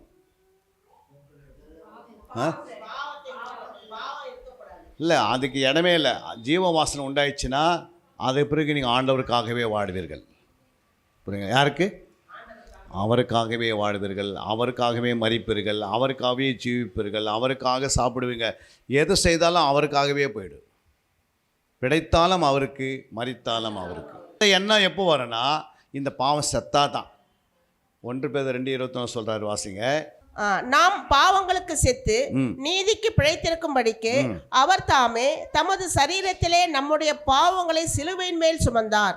அப்போ என்ன பண்ணிட்டாரு? நாம் பாவங்களுக்கு செத்து நீதிக்கு பிழைத்திருக்கும்படி அவர் தாமே தமது சரீரத்தில் நம்முடைய பாவங்களை சிலுவையில் சுமந்தார், அவருடைய தழும்புகளாலே குணமானீர்கள். அல்லேலூயா.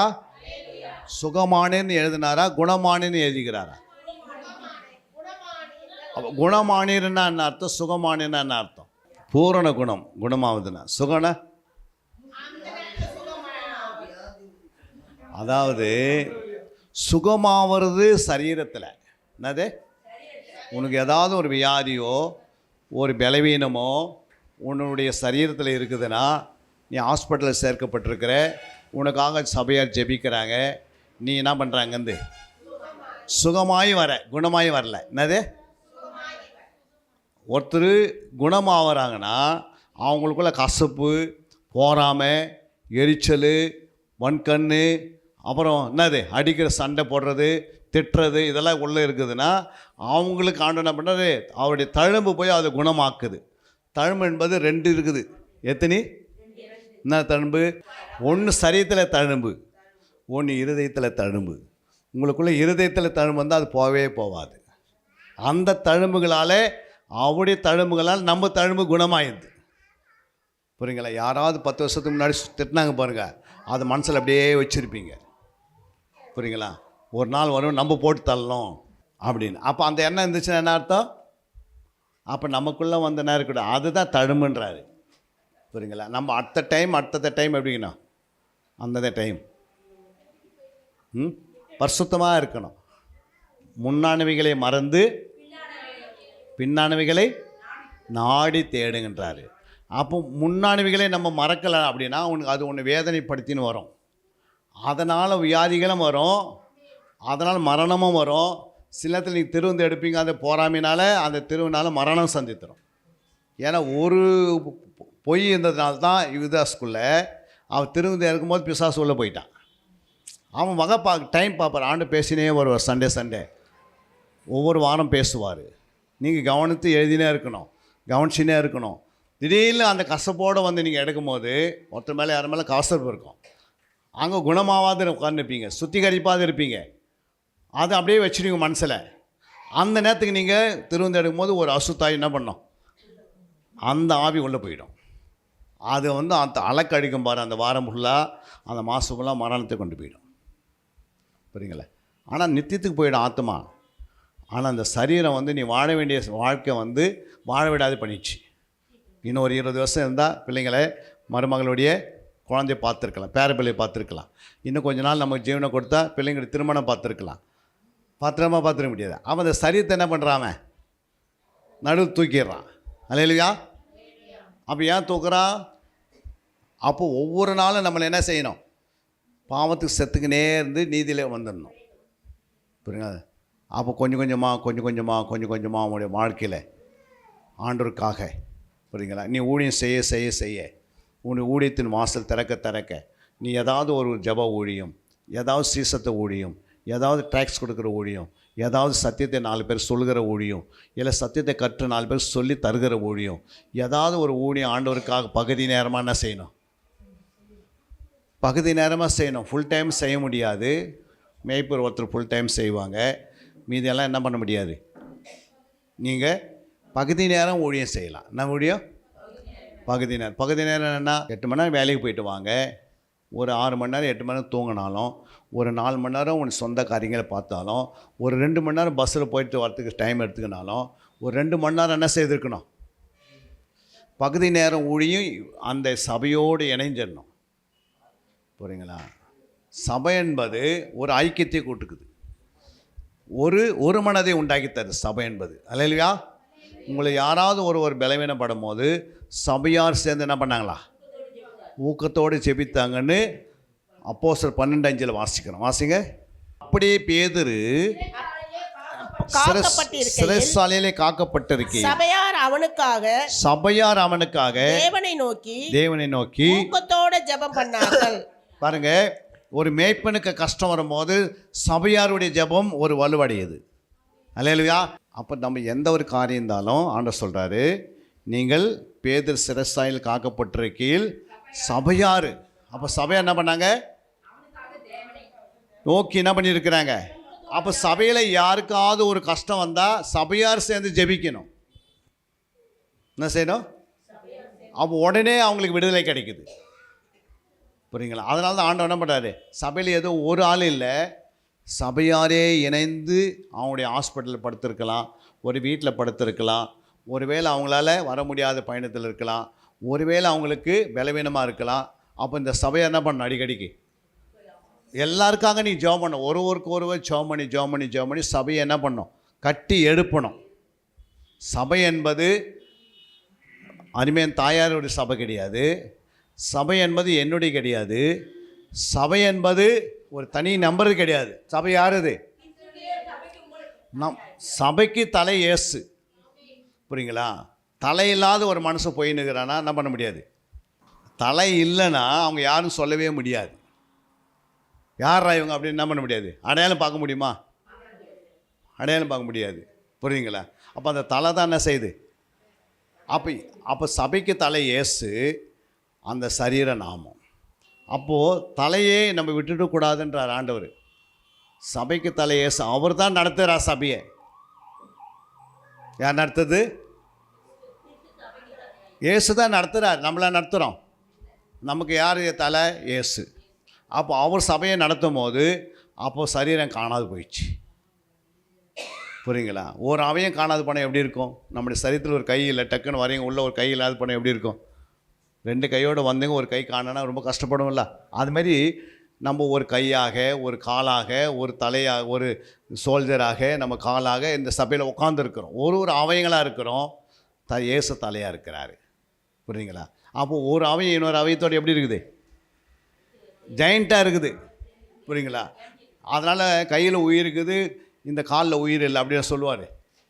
அப்போது தலை கரெக்டாக இருந்தால் எல்லாமே கரெக்டாக இருக்கணும். அப்போ ஆண்டவர் கரெக்டாக இருக்கும்போது நம்ம ஏன் கரெக்டாக இல்லாத போகிறோம்? அப்போ நம்ம என்ன செய்யணும்? அதுக்காக இனிமேலாவது என்ன பண்ணணும்? நம்ம ஒரு கையாக காலால் அவங்க வந்துட்டு தலையிலாவது உட்காந்துருக்கூடாது. அப்போ ஆண்டவர் சொல்கிறார், அவர் தலையாக இருந்தால் நம்ம அவங்களாக இருக்கிறோம். இது 2 இணைந்தா அப்போ சபையாக என்ன பண்ணணும்? அவனுக்காக தேவனை நோக்கி ஊக்கத்தோடு ஜெபம் பண்ணணும். புரியுங்களா? ஏன் ஜெபம் பண்ணோம்? விடுதலை ஆவதற்காக. புரியுங்களா? யாருக்கு எது நடந்தாலும் சபையாக சேர்ந்து ஜெபம் பண்ணால் கட்டு உடஞ்சிடும். நீ எந்த ஒரு பாஸ்டர்கிட்ட போய் நின்றுங்கன்னு எனக்கு என்ன பண்ணுங்க ஜெபம் பண்ணுன்னு சொல்ல வேண்டிய அவசியமே கிடையாது. சபையார் ஸ்ட்ராங்காக இருக்கணும். சபையார் சத்தியத்தில் வளர்ந்துருக்கணும். சபையார் ஜெபத்தில் வளர்ந்துருக்கணும். சபையார் ஐஸ்வர்யத்தில் வளர்ந்துருக்கணும். சபையார் எல்லாவற்றிலும் வளர்ந்துருக்கணும். சபையாருக்குள்ளே எல்லாருக்குள்ளேயும் ஒற்றுமை இருக்கணும், ஒரு பான்மை இருக்கணும். எல்லாருக்குள்ளேயும் என்ன இருக்கணும்? சமூக நல பணி ஊழியம் செய்யணும். ஆண்டவருக்காக நின்று வைராக்கியமாக வாழணும். நிம்மதியாக இருக்கணும், சுதந்திரமாக இருக்கணும், சமாதானமாக இருக்கணும், சந்தோஷமாக இருக்கணும், எப்போதும் மனமகிழ்ச்சியாக இருக்கணும், ஆத்ம ஆதாயம் செய்யணும். ஒருவருக்கு விட்டு கொடுத்து, ஒருவருக்கு தாங்கி, ஒருவருக்கு என்ன செய்யணும்? எப்பவுமே நம்ம ஒருவருக்கு பேசணும். ஆண்டவரே, எங்கள் சகோதரிக்கு உடம்பு சரியில்லை, நாங்கள் ஜெபம் பண்ணுறோம் அப்படின்னு நம்ம என்ன பண்ணோம்? அதை தான் சபை. அல்லையா? ஐயோ அவங்க வியாதி வந்துச்சு, அந்த அம்மா சரி கிடையாது, அதுதான் வந்தது அப்படின்னு சொல்லக்கூடாது. அந்த ஐயாவுக்கு சரியில்லை, அவருக்கு இதுதான், அவர் சரியில்லை, அதனால தான் வந்தது அப்படி சொல்லக்கூடாது. புரியுங்களா? எல்லாருமே ஒரு அவயங்களாக இருக்கிறோம். நம்ம சரீரத்தில் ஏதாவது ஒரு அவயத்தில் ஒரு கால் வலி வருதுன்னா அதனால் நம்முடைய கண் தூக்கத்தில் போயிடுமா? கால் வலிக்குது, கண்ணு போய் தூங்குமா? தூங்காது. அது என்ன பண்ணும்? ஏதாவது அதுக்கு செய். கண்ணு பார்க்குது, நீ பார்த்துட்டு கம்மியாக இருக்க முடியும், எதாவது செய்யணும். அப்போ கை இருக்குது, கை என்ன பண்ணுது? தொட்டு ஏதாவது என்ன பண்ணு அது மாதிரி. அப்போ என்ன பண்ணுது? கால் என்ன பண்ணுது? ஐயோ இந்த வேதனை இருக்குது அப்படின்ட்டு கையை எனக்கு உதவி பண்ண மாட்டேங்குது, கண்ணும் உதவி பண்ண மாட்டேங்குது அப்படின்னு கால் என்ன பண்ணுது? நான் அப்படியே தனியாக இருப்பேன் சொல்லுது இல்லையே. அப்போ எல்லாம் ஒவ்வொரு அவைங்களென்று ஆண்டு சொல்லியிருக்கிறாரு. நம்ம ஆலயத்தில் உட்காந்துருக்கிறோம், தேவன் ஒருத்தர், அவருக்கு நம்ம என்ன இருக்கிறோம்? பிள்ளைகளாக இருக்கிறோம். அவர் நமக்கு தகப்பனாக இருக்கிறார். ஹல்லேலூயா. நான்காவதாக நாம் பார்க்கிறோம் கலாத்தியர் 1:4. அவர் நம்மை இப்பொழுது இருக்கிற பொல்லாத பிரம்பிதத்தின்றி விடுவிக்கும்படி நம்முடைய பிதாவை தேவனுடைய சித்தத்தின்படி நம்முடைய பாவங்களுக்காக தம்மைத்தாமே ஒப்பு கொடுத்தார். ஹல்லேலூயா. அப்போது இந்த பிரபஞ்சத்தில் என்று நம்மளை என்ன பண்ணிட்டார்? ஆண்டவரே விடுவிச்சிட்டாரு. புரியுங்களா? இந்த உலகத்துக்கு நம்ம அடிமை கிடையாது, இந்த உலகத்தில் நம்ம வெளியே வந்துட்டோம். புரியுங்களா? இனிமேல் நம்மளை யாராவது கை வைக்கணும், ஆண்டவர்கிட்ட போய் என்ன செய்யணும்? பர்மிஷன் கேட்கணும். புரியுங்களா? பிசாசு டைரெக்டாக ஒருத்தர் மேலே என்ன பண்ண முடியாது? கை வைக்க முடியாது. ஏன் வைக்க முடியாது? அவருடைய அவைங்களாக இருக்கிறோம். நம்ம ஆண்டவர் இந்த உலகத்துலேருந்து விடுவிச்சிட்டாரு. நம்ம மேலே பிசாசு கை வைக்கிறதுக்கு என்ன பண்ணது இல்லை, அவன் வைக்கிறதுக்கு கஷ்டம். நமக்காக இயேசு இரவும் பகலும் பரிந்து பேசுகிறாரு. நம்மை விடுவிச்சிட்டாரு, ஆனால் நமக்காக பரிந்து பேசுகிறாரு. நம்ம ஏதாவது அவன் நம்ம மேலே கை வைக்கணும்னா ஆண்டவர்கிட்ட போய் கேட்கணும். இந்த அம்மா இந்த ஐயாவுக்கு இப்படி இருக்கிறாங்க, நான் கை வைக்கிட்டேன் அப்படின்னு. அப்போ ஆண்டவர் சொல்ல பர்மிஷன் கொடுத்தா தான் கை வைக்க முடியும். அல்லேலூயா. ஏன் அப்படின்னா அவருடைய கரத்துக்குள்ளே நம்ம இருக்கிறோம், அவருடைய அவையங்களாக இருக்கிறோம். புரியுங்களா? அவர் தலையாக இருக்கிறாரு. நமக்கு யாராவது நம்முடைய கையை பிடிக்கிறாங்கன்னா அவர் சும்மா இருப்பாரா? ஏசு தலையாக இருக்கிறாரு. நம்ம யாராவது கை பிடிச்சி இழுத்தா நம்ம தலை கம்முன்னு போயிடுமா? உடனே வாயத்தான் என்ன சொல்லும்? பிடிக்காதுடா அப்படி. அப்போ அதே மாதிரி ஆண்டவர் தலையாக இருக்கிறதுனால நம்மளை யாராவது கை நீட்டினா அது முதல்ல ஆண்டவரை நீட்டுற மாதிரி. அல்லேலூயா. அது ஆண்டவர் என்ன சொன்னார்? முள்ளில் உதைக்கிறது உனக்கு கடினமாக இல்லையான்னு கேட்டார். யாரை ஃபஸ்ட் கேட்டார்? சவுலாகிய பவுல்கிட்ட கேட்டார். முள்ளில் உதைக்கிறது உனக்குன்னா இல்லை அப்படின்னா அப்படின்னா முள்ளுனா என்ன? முள்ளுனா என்னம்மா? முள் வேதனைக்குரியுது. புரியுங்களா? அப்போது நீ உன் காலத்து முள் மேலே உதைக்கும் போது உனக்கு வேதனை இல்லையா அப்படின்னு கேட்குறாரு. புரியுதுங்களா? என்னது? முள் நிற்க வச்சுட்டு குத்தினா கால் என்ன பண்ணும்? முள்ளுக்குள்ளே போவாதா? போவோம். அப்போ உனக்கு ஏன் வேதனை இல்லாத இருக்குது? அது தெரியலையா அவனுக்கு அப்படின்னு கேட்குறாரு. அப்போ தான் அவன் கேட்குறான், நீ யார் அப்படின்னு. அப்போ ஆண்டவர் சொல்கிறாரு, நீ என்னை துன்பப்படுத்துகிற இயேசு நானே. அல்லேலூயா. அப்போ பாருங்கள், ஜனங்க எவ்வளோ கூட்டம் வந்தது. இயேசுவே சவுலை சுற்றி எவ்வளோ கூட்டமான ஒரு சேனைகள் வந்தது. ஆனால் தேவன் என்ன பண்ணார்? சத்தம் எடுக்கிறாரு. பவுலுக்கு மட்டும்தான் அந்த சத்தம் கேட்டுச்சு, யாரும் கேட்கலை. அப்போ ஏன் கேட்கல? வரிகளுக்கு கூட அவர் சத்தத்தை செய்கிறதுக்கு மட்டும்தான் சத்தம் கேட்கும், மீது எல்லாருக்கும் என்ன பண்ணாது? கேட்காது. என்னடா அந்த அம்மா போயிட்டாங்க, இந்த அம்மா போயிட்டாங்கன்னா அடுத்தது உபத்திர காலம் போய் சிக்கி அடி வாங்கினா தான் போவாங்க. அல்லேலூயா. உபத்திர காலம்னு ஒன்று இருக்குது தெரியுங்களா? அது எதுக்கு? புத்தி இல்லாத கன்னிகைகளுக்கு வைத்திருக்கிறாரு. சபையில் என்ன கன்னிகை? சபையில் யார் இருக்கிறாங்க? புத்தி உள்ள கன்னிகை இருக்கிறாங்க, புத்தி இல்லாத கண்ணி இருக்கிறாங்க. புத்தி இல்லாத கன்னிகளுக்கு ஒரு உபத்திர காலங்கள் 3 வருஷம். அதில் அந்த கிறிஸ்துவ என்ன பண்ணுவான்? புரியுங்களா? அவன் அடிக்கும் போது தான் மனம் திரும்புவாங்க. அப்போ தான் ஜபாவி அவங்க மேலே வரும். அல்லேலூயா. அது வரைக்கும் என்ன பண்ணாது? ஜபாவி வராது. இப்போ ஜபாவிக்கு வரதுக்கு காரணம்னா இப்போ என்ன பண்ணுது? காலத்தை தள்ளிடலான்னு பார்க்குறோம். அப்போது உபத்திர காலத்தில் தான் என்ன பண்ணோம்? அந்த அடி எப்படி இருக்கும்? அந்த கிறிஸ்துவனுடைய அடி எப்படி இருக்கும்? ஏசு கிறிஸ்துவ அடித்தாங்களே அந்த அடியோட மோசமாக இருக்கும் அந்த அடி. அல்லேலூயா. பட்டினி போடுவாங்க. உங்கள்கிட்ட அது எல்லாம் பிடிங்கிடுவாங்க, கையிலேருந்து வீடு வாசல் எல்லாத்தையும் பிடிங்கிடுவாங்க. உங்கள்கிட்ட ஒன்றுமே இருக்காது, நில்லாக இருக்கும். பயங்கரமான புத்தி இல்லாத கன்னிகள் அதை போய் சிக்குவாங்க. நம்ம எல்லாமே எப்படி இருக்கணும்? நம்ம எப்படிமா இருக்கணும்? புத்தி உள்ளவர்கள் தன் வீட்டை கட்டுகிறார்கள். உங்கள் வீட்டை நீயே இடிச்சிடாத. உங்கள் வீடு தானே அது, உங்கள் சரீரம். அல்லேலூயா. சரீரமாக வீட்டை நீ தான் பாதுகாக்கணும்னா புத்தி உள்ளவளாயிரு. ஆண்டுடைய வருகை இன்னும் 45 வருஷம், 400 வருஷம், 500 வருஷம் இருக்குதுலாம் இல்லை. இந்த 2025 வருவதுக்கு முன்னாடி கூட வந்துடும்.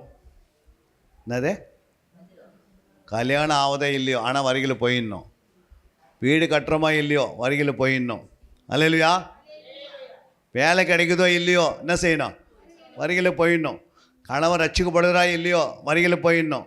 ஏன் அப்படின்னா வருகை வரும்போது கர்த்தருக்குள்ளே இருக்கலாம் எடுத்துக்கொள்ளப்படுவாங்க. அவர் சத்தத்தை கேட்கும் யாருமே எடுத்துக்கொள்ளப்படுவாங்க. அப்போ ஆண்டுடைய வருகை நமக்கு தாமதம் ஆகுதுன்னா ஒரு ஆத்மா ஆதாயப்படுத்துறதுக்காக தான் தாமதம். அல்லேலூயா. ஒருவனும் கெட்டு போவது, எல்லாருமே ரட்சிக்கப்ப தேவ சித்தம். அதனால் நம்ம ஜெபம் பண்ணா இருந்தால் 4 பேர் ரட்சிப்பதுக்காக உலகத்தை என்ன பண்ணுவார் ஆண்டவரே? தாமதிப்பார், கொஞ்ச நாள் தள்ளும். யாருமே ஜெபம் பண்ணாத ஜெபம் போனா அது மைனஸில் போயிடுது. இப்போது என்னது, ஃபஸ்ட்டு வந்து ஜெபம் ப்ளஸில் போயிருந்தது. இப்போ என்ன அது, யார்கிட்ட கேட்டாலும் எங்களுக்கு பைபிள் படித்து டைம் இல்லைங்கன்றாங்க, ஜெபம் பண்ணுறது டைம் இல்லைன்றாங்க. சர்ச்சில் ஒரு அரை மணி நேரம் மெசேஜ் தான் போதுன்றாங்க. இல்லைங்க 1/2 மணி நேரம் வேணால் 15 நிமிஷம் கூட எனக்கு என்ன பண்ணுங்க, 15 நிமிஷம் பேசினா போதும் அப்படின்ற சபை இன்றைக்கும் பல நம்ம தமிழ்நாட்டில் 15 நிமிஷம் பேசுகிற மெசேஜ் கூட இருக்குது. வேறு எதுவும் பேசாதீங்க, என்னது 15 நிமிஷம் போதும். சில சபையில் 30 நிமிஷம், சில சபையில் 2 ஹவர், சில சபையில் 1.5 மணி நேரம், சில சபையில் காலையில் ஆரம்பித்து மாலை 5 மணி வரைக்கும் போயினே இருக்குது. வெறும் அவங்க என்ன பண்ணாங்க, தண்ணி மட்டும் வச்சுன்னு பக்கத்தில் வச்சுன்னு குடிச்சிக்கினே மெசேஜ் கேட்டுக்கின்னு தூத்திட்டு இருக்கிறாங்க. அப்படியும் இன்றைக்கி சபை இருக்குது தமிழ்நாட்டில். யோசித்து பாருங்கள், ஆண்டுடைய வருகை மிக சமயமாக இருக்கிறது. நம்ம ஆயத்தமாகும் நேரத்தில் கடைசி நேரத்தில் புத்தி இல்லாது போய் அந்த கிறிஸ்துக்கிட்ட சிக்கி அடிதடி வாங்கி ரத்த சாட்சியம் மறித்தால் தான் போக முடியும். ரத்த சாட்சியா? அப்போ ரத்த சாட்சி சும்மா இருக்கும் போது நம்மளால் முட்டி போட்டு முட்டியில் கொஞ்சம் வலிக்குது, நம்மளால் ஜெபம் பண்ண முடியல. ரத்த சாட்சி எப்படி மறிக்குது? ஒரு ஹவர் நீ முழங்கால் நிற்கலன்னா யாரா நிற்பாங்களா? இங்கே ஒரு ஹவர் நிற்கிற மாட்டேன், கரங்களை உயர்த்துக்கு பார்க்கலாம் முழங்காலில். ஒரு ஹவர் அப்படியே முழங்கால் முழங்கால் நின்று முழங்கால் ஜெபம் பண்ண முடியுமா? முடியாது. அப்போ இந்த புத்தி உள்ளவர்கள் என்ன பண்ணோம், இப்பயே புத்தி உள்ளலாம் இருந்து ஆயத்தமாயிடணும். இல்லையா? நம்ம புத்தி இல்லாத போய் சிக்கிட்டோம்னா அந்த கிறிஸ்து எவ்வளோ வேதனை தெரியுங்களா? புரியுங்களா? அந்த கிறிஸ்துடைய வேதனை கொடூரமானது. அப்போ ஆண்டுடைய வருகை சமயமாக இருக்கிறது. இதோ சீக்கிரமாய் வருகிறேன்னு சொல்லிட்டு போனார். இன்றைக்கி 2025 ஆயிடுச்சு. மொத்தம் எத்தனை வருஷம்? பழைய ஏற்பாட்டில் எத்தனை வருஷம் முடிஞ்சிருக்குது? 4000 வருஷம். இது 2000 வருஷம், 6000 வருஷம் முடிஞ்சிடுச்சு. எவ்வளோ? ஒரு மனுஷனை ஆண்டவர் எந்த நாளில் உருவாக்கினார்? எத்தனாவது நாளில் உருவாக்கினார்? 6ஆம் நாளில். ஒரு நாள் எத்தனை வருஷம்? 1000 வருஷம். எத்தனை நாள்? அப்போ 6 மனுஷனுடைய நாள் முடிஞ்சிச்சா இல்லையா? முடிஞ்சு போச்சு. இப்போது 1000 சர்ச்சி தான் நம்ம இருக்குது. ஆண்டவர் நம்ம சொன்னது பாருங்கள், 1000 சர்ச்சி அதை தான் நமக்கு வரும். இப்போது நம்ம எதில் போயின்னுக்கிறோம்? கொஞ்சம் நமக்கு ஜெபிக்கிற எங்கே யாரும் ஜெபிக்கிறதுனால 72 மணி நேரம், 42 மணி நேரம், 12 மணி நேரம், 21 மணி நேரம் ஜெபிக்கிறாங்க பாரு. அதனால் நம்ம நாள் தள்ளுது. அல்லேலூயா. நம்ம ஜெபிக்கிற 1 மணி நேரம் ஜெபம்லாம் கொஸ்டின் என்ன பண்ணுறதில்ல, எல்லை விட்டு போக மாட்டேங்குது. அல்லேலூயா. நம்ம எத்தனை மணி நேரம் ஜெபிக்கணும்? ஒரு நாளைக்கு எத்தனை மணி நேரம் ஜெபிக்கணும்? 2 ஹவர் 40 நிமிஷம். ஒரு விசுவாசி எத்தனை மணி நேரம்? ஒரு பாத்திரத்தை 2 ஹவர் 40 நிமிஷம் அடுப்பு மேலே வச்சு பாருங்கள். அதே பாத்திரத்தை நீங்கள் 5 நிமிஷம் வச்சு பாருங்கள், எப்படி இருக்குது? பாத்திரமே நெருப்பாயிடும், உருகிடும். அது மாதிரி நீங்கள் 2 ஹவர் 40 நிமிஷம் ஜெபம் பண்ணால் உங்களுக்கு இருக்கிற பாவம்லாம் உருகி வெளியே வந்துடுது.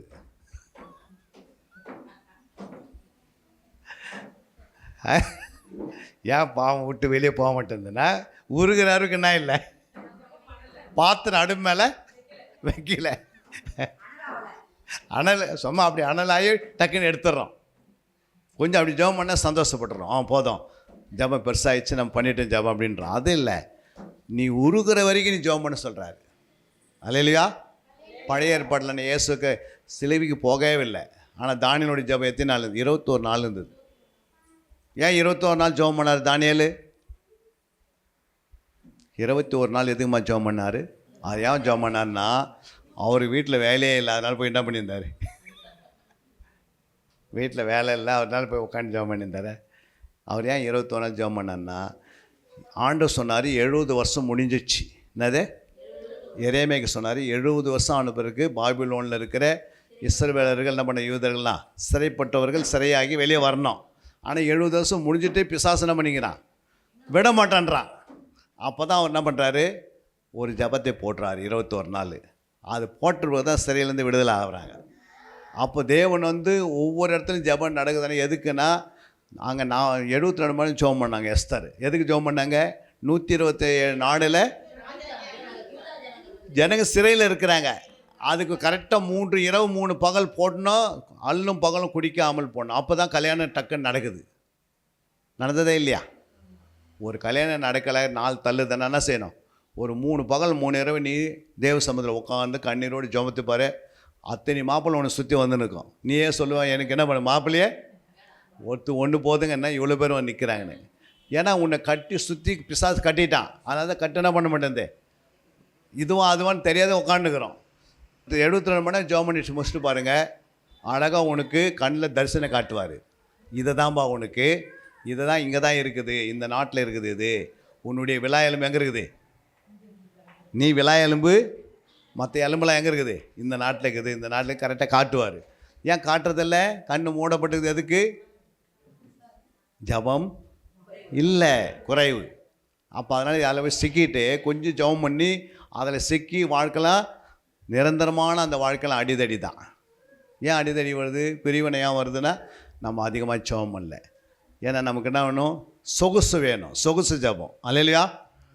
சொகுசு ஜபம் எங்கே இருக்குது? சினிமா தேட்டர்கள் தான் இருக்கும். நம்ம சொகுசு ஜபத்தில் முடியுமா? நீ போட்டு பாருங்கள். வைராக்க எஸ்தர் என்ன பண்ணாங்க? இரவு பகல் 3 நாள் போட்டாங்க. 127 நாட்டில் என்ன உண்டாச்சு? விடுதலை உண்டாச்சு. புரியுதுங்களா? 1 வருஷம் அவங்களுக்கு புடமிடப்பட்டாங்க. எத்தனை வருஷம்? 120 நாள்லேருந்து பெண்கள் வந்தாங்க. முன்னாடி நிற்க வச்சாங்க. 120 பொண்ணை நிற்க வச்சாங்க. யார் செலக்ட் பண்ணார்? ஆண்டவர். ஏன் எலெக்ஷன் செலக்ட் பண்ணார்? அந்த அம்மா மேலே தான் சுகந்த வாசனை வீசிச்சு ராஜாவுக்கு. மீது எல்லாம் வெளியே எப்படி வேறு தேவையில்லாத வாசனை வந்தது. அதனால் எல்லாத்தையும் தள்ளிட்டார். அப்போ தேவன் நம்மை மனமாட்டியே சுதந்திரிக்கனா நம்ம ஜபஜீவியம் வளரணும், சத்தியத்தில் வளரணும். ஸ்ட்ராங்காக நம்முடைய அஸ்திபாரத்தை போட்டிங்கன்னா அழகாக வளர்ந்துருவீங்க. அஸ்திபாரமே ஆண்னா என்ன பண்ண முடியாது? வீட்டை கட்ட முடியுமா? கட்ட முடியாது. அப்போ அஸ்திபாரம் எது? ஜபம், சத்தியம். இந்த அஸ்திபாரத்தை நீங்கள் போட்டு பாருங்கள், அழகாக ஆண்டவர் உங்களை உயர்த்திடுவார். மேன்மேலே நீங்கள் ஆஸ்வதிக்கப்படுவீங்க. மேல்மேலும் கர்த்தர் உங்களை உயர்த்துவார். நீங்கள் நினைப்பதற்கு வேண்டுவதற்கும்.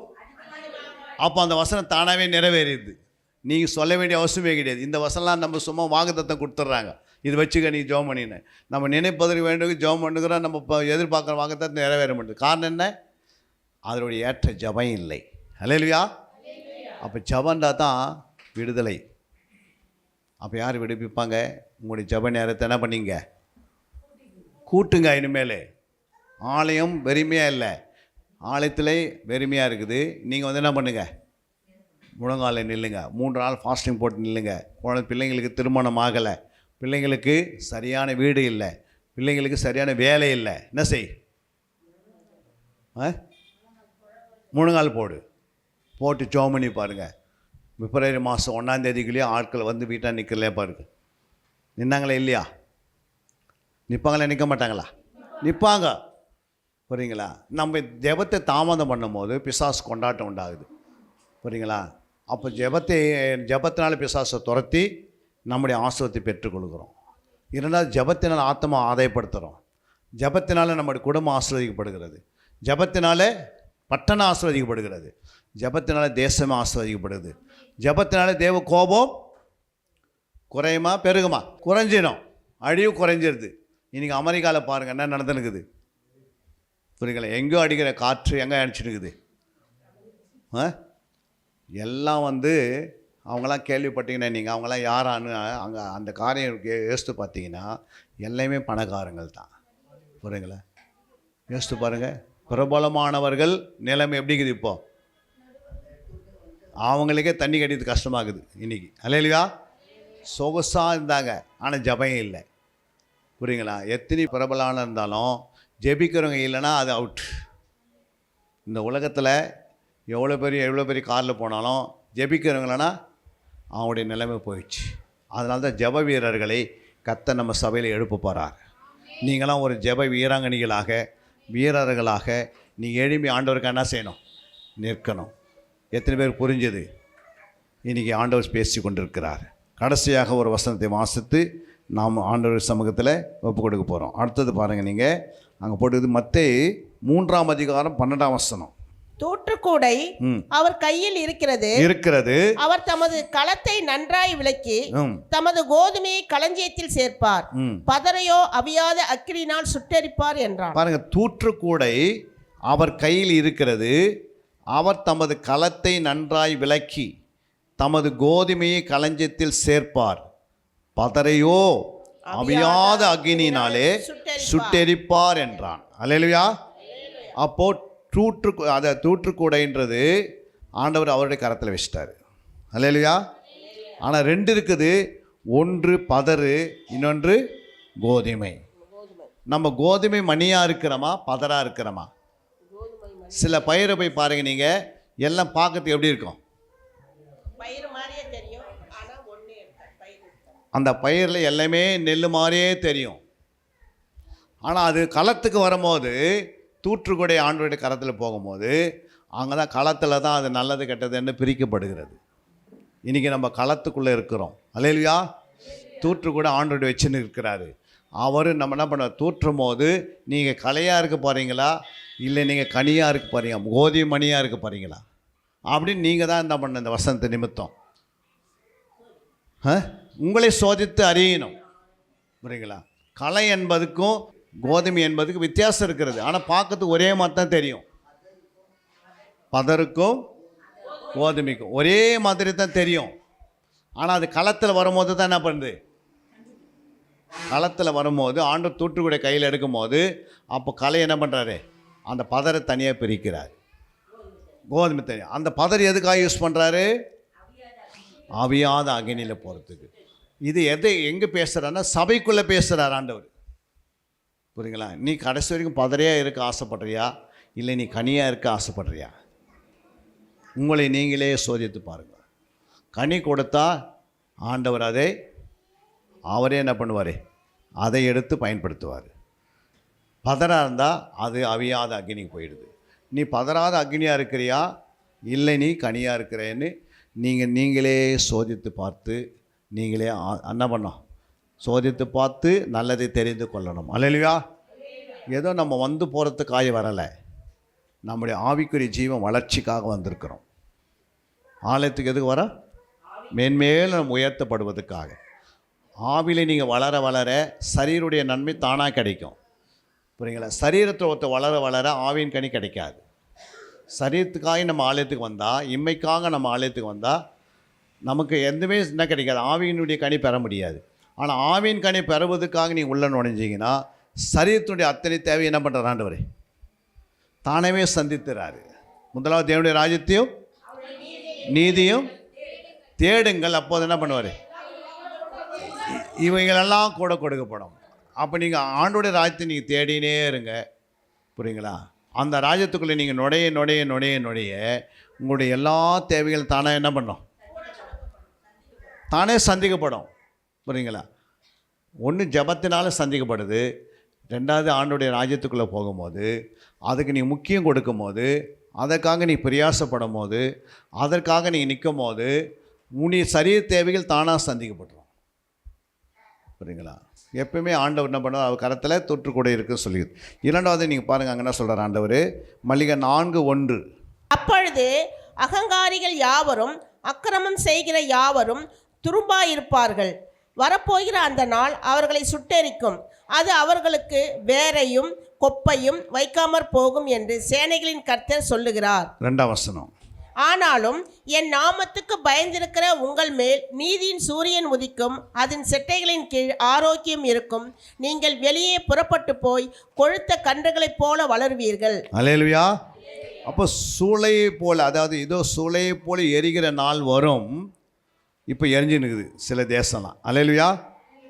அது அங்கே எரியுது அப்படின்ட்டு நம்ம இங்கே எரியாதுன்னு சொல்ல முடியாது. அது அப்படியே சுற்றிக்கினே வரும். அல்லேலூயா. கொரோனா எங்கேருந்து சுற்றிச்சு? ஃபஸ்ட்டு அங்கேருந்து ஆரம்பிச்சிச்சு.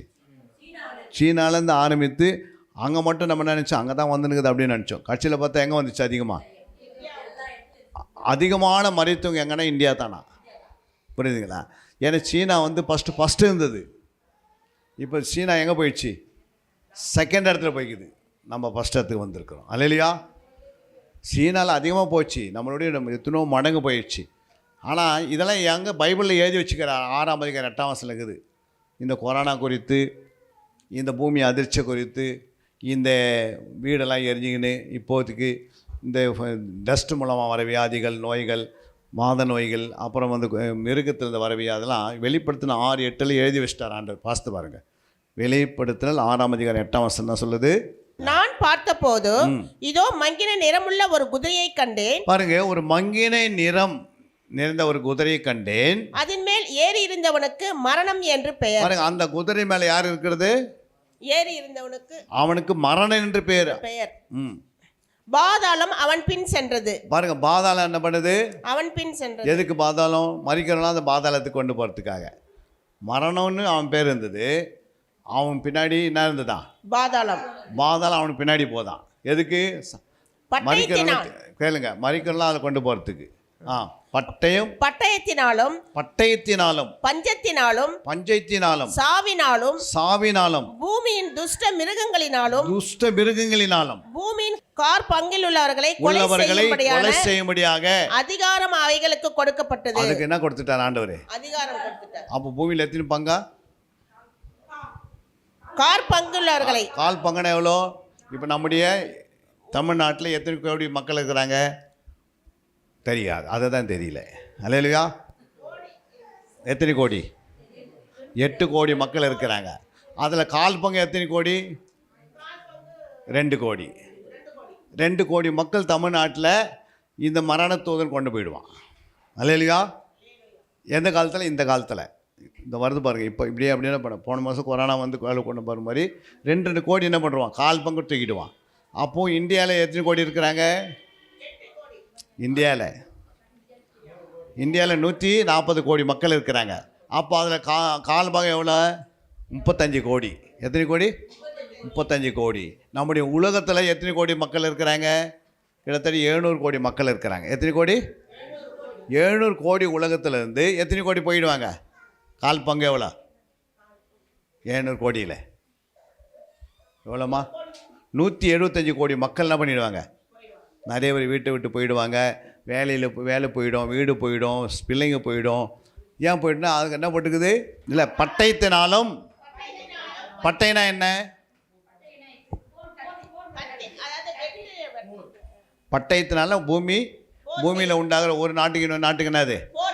போர் நடக்குது. அது பட்டயத்தினால. அடுத்தது பஞ்சத்தினாலும். பஞ்சனா என்ன?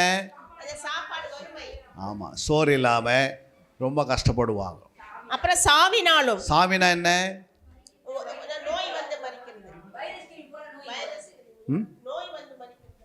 நோய் இல்லை. சாவினால் என்பது டக்குன்னு ஒரு மழை சரிஞ்சு ஜனங்க போயிடுவாங்க. டக்குன்னு ஒரு புயல் வந்து மக்கள் போயிடுவாங்க. டக்குன்னு சுனாமி வந்து போயிடுவாங்க. டக்குன்னு வெட்டுக்கிளி வந்து அடிச்சுட்டு போயிடும். சிலது டக்குன்னு என்ன பண்ணும்? வண்டிகளாம் கொட்டி ஜனங்க போயிடுவாங்க. சில டஸ்ட்டு வந்து என்ன பண்ணோம்? நிறைய டஸ்ட்டு வந்து இறங்கி என்ன பண்ணிவிடும்? திடீர்னு சூரியனுடைய வெளிச்சம் கிட்ட, சூரியன் ஒரு மடங்கு கீழே இறங்கி நிறைய பேர் கொப்பளம் வந்து டக்குன்னு மரணம் செஞ்சுக்கும். புரியுங்க? டெம்பரேச்சர் அதிகம் ஆகும்போது இல்லை. இதெல்லாம் எப்போ நடக்கும்? 6-8 நடக்குது. அல்லேலூயா. அடுத்தது நடக்குது பூமியின் துஷ்ட மிருகங்களினாலும். துஷ்ட மிருகனா என்ன? நாய், அப்புறம் குரங்கு. அது மூலமாக ஒரு வாதனை உருவாகும். இந்த கொரோனா எதுலேருந்து வந்தது?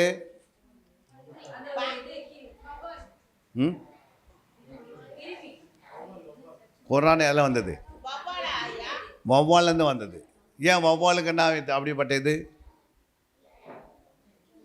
உலகத்தில் எல்லா மிருகங்களும் வாயில் சாப்பிட்டு பின்னாடி போட்டுரும். ஆனால் இந்த வௌவால் மட்டும் வாயில் சாப்பிட்டு வாயிலேயே என்ன பண்ண பாத்ரூம் போகும். ஒரே வாயா அதுக்கு. அதனுடைய சுவாசத்தினால அந்த கொரோனா ஆரம்பித்து சொல்கிறாங்க. அல்லேலூயா. ஆனால் ஆண்டவர் துஷ்டம் இருக்குன்னு சொல்லிட்டாரு. இப்போ இதெல்லாம் வந்து உலகத்தில் ஆண்டவர் எழுதி வச்சுட்டாரு. பைபிள் இப்போ வாசிக்கிறோம். நம்ம அது வராது இருக்கிறதுக்கு நம்ம என்ன செய்யணுமா? 21:36 இருக்குது பாருங்கள். லூக்கா 21:36.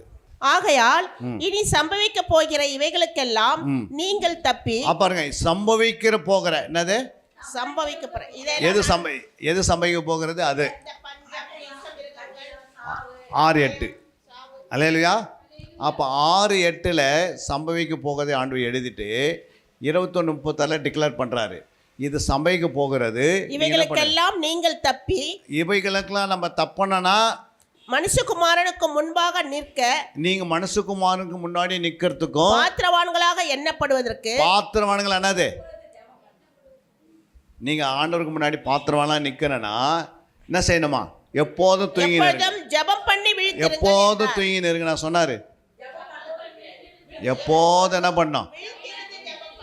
அப்போ உனக்கு ஒரு நல்ல ஜபாவி வேணும். ஜபாவி சும்மா வராது.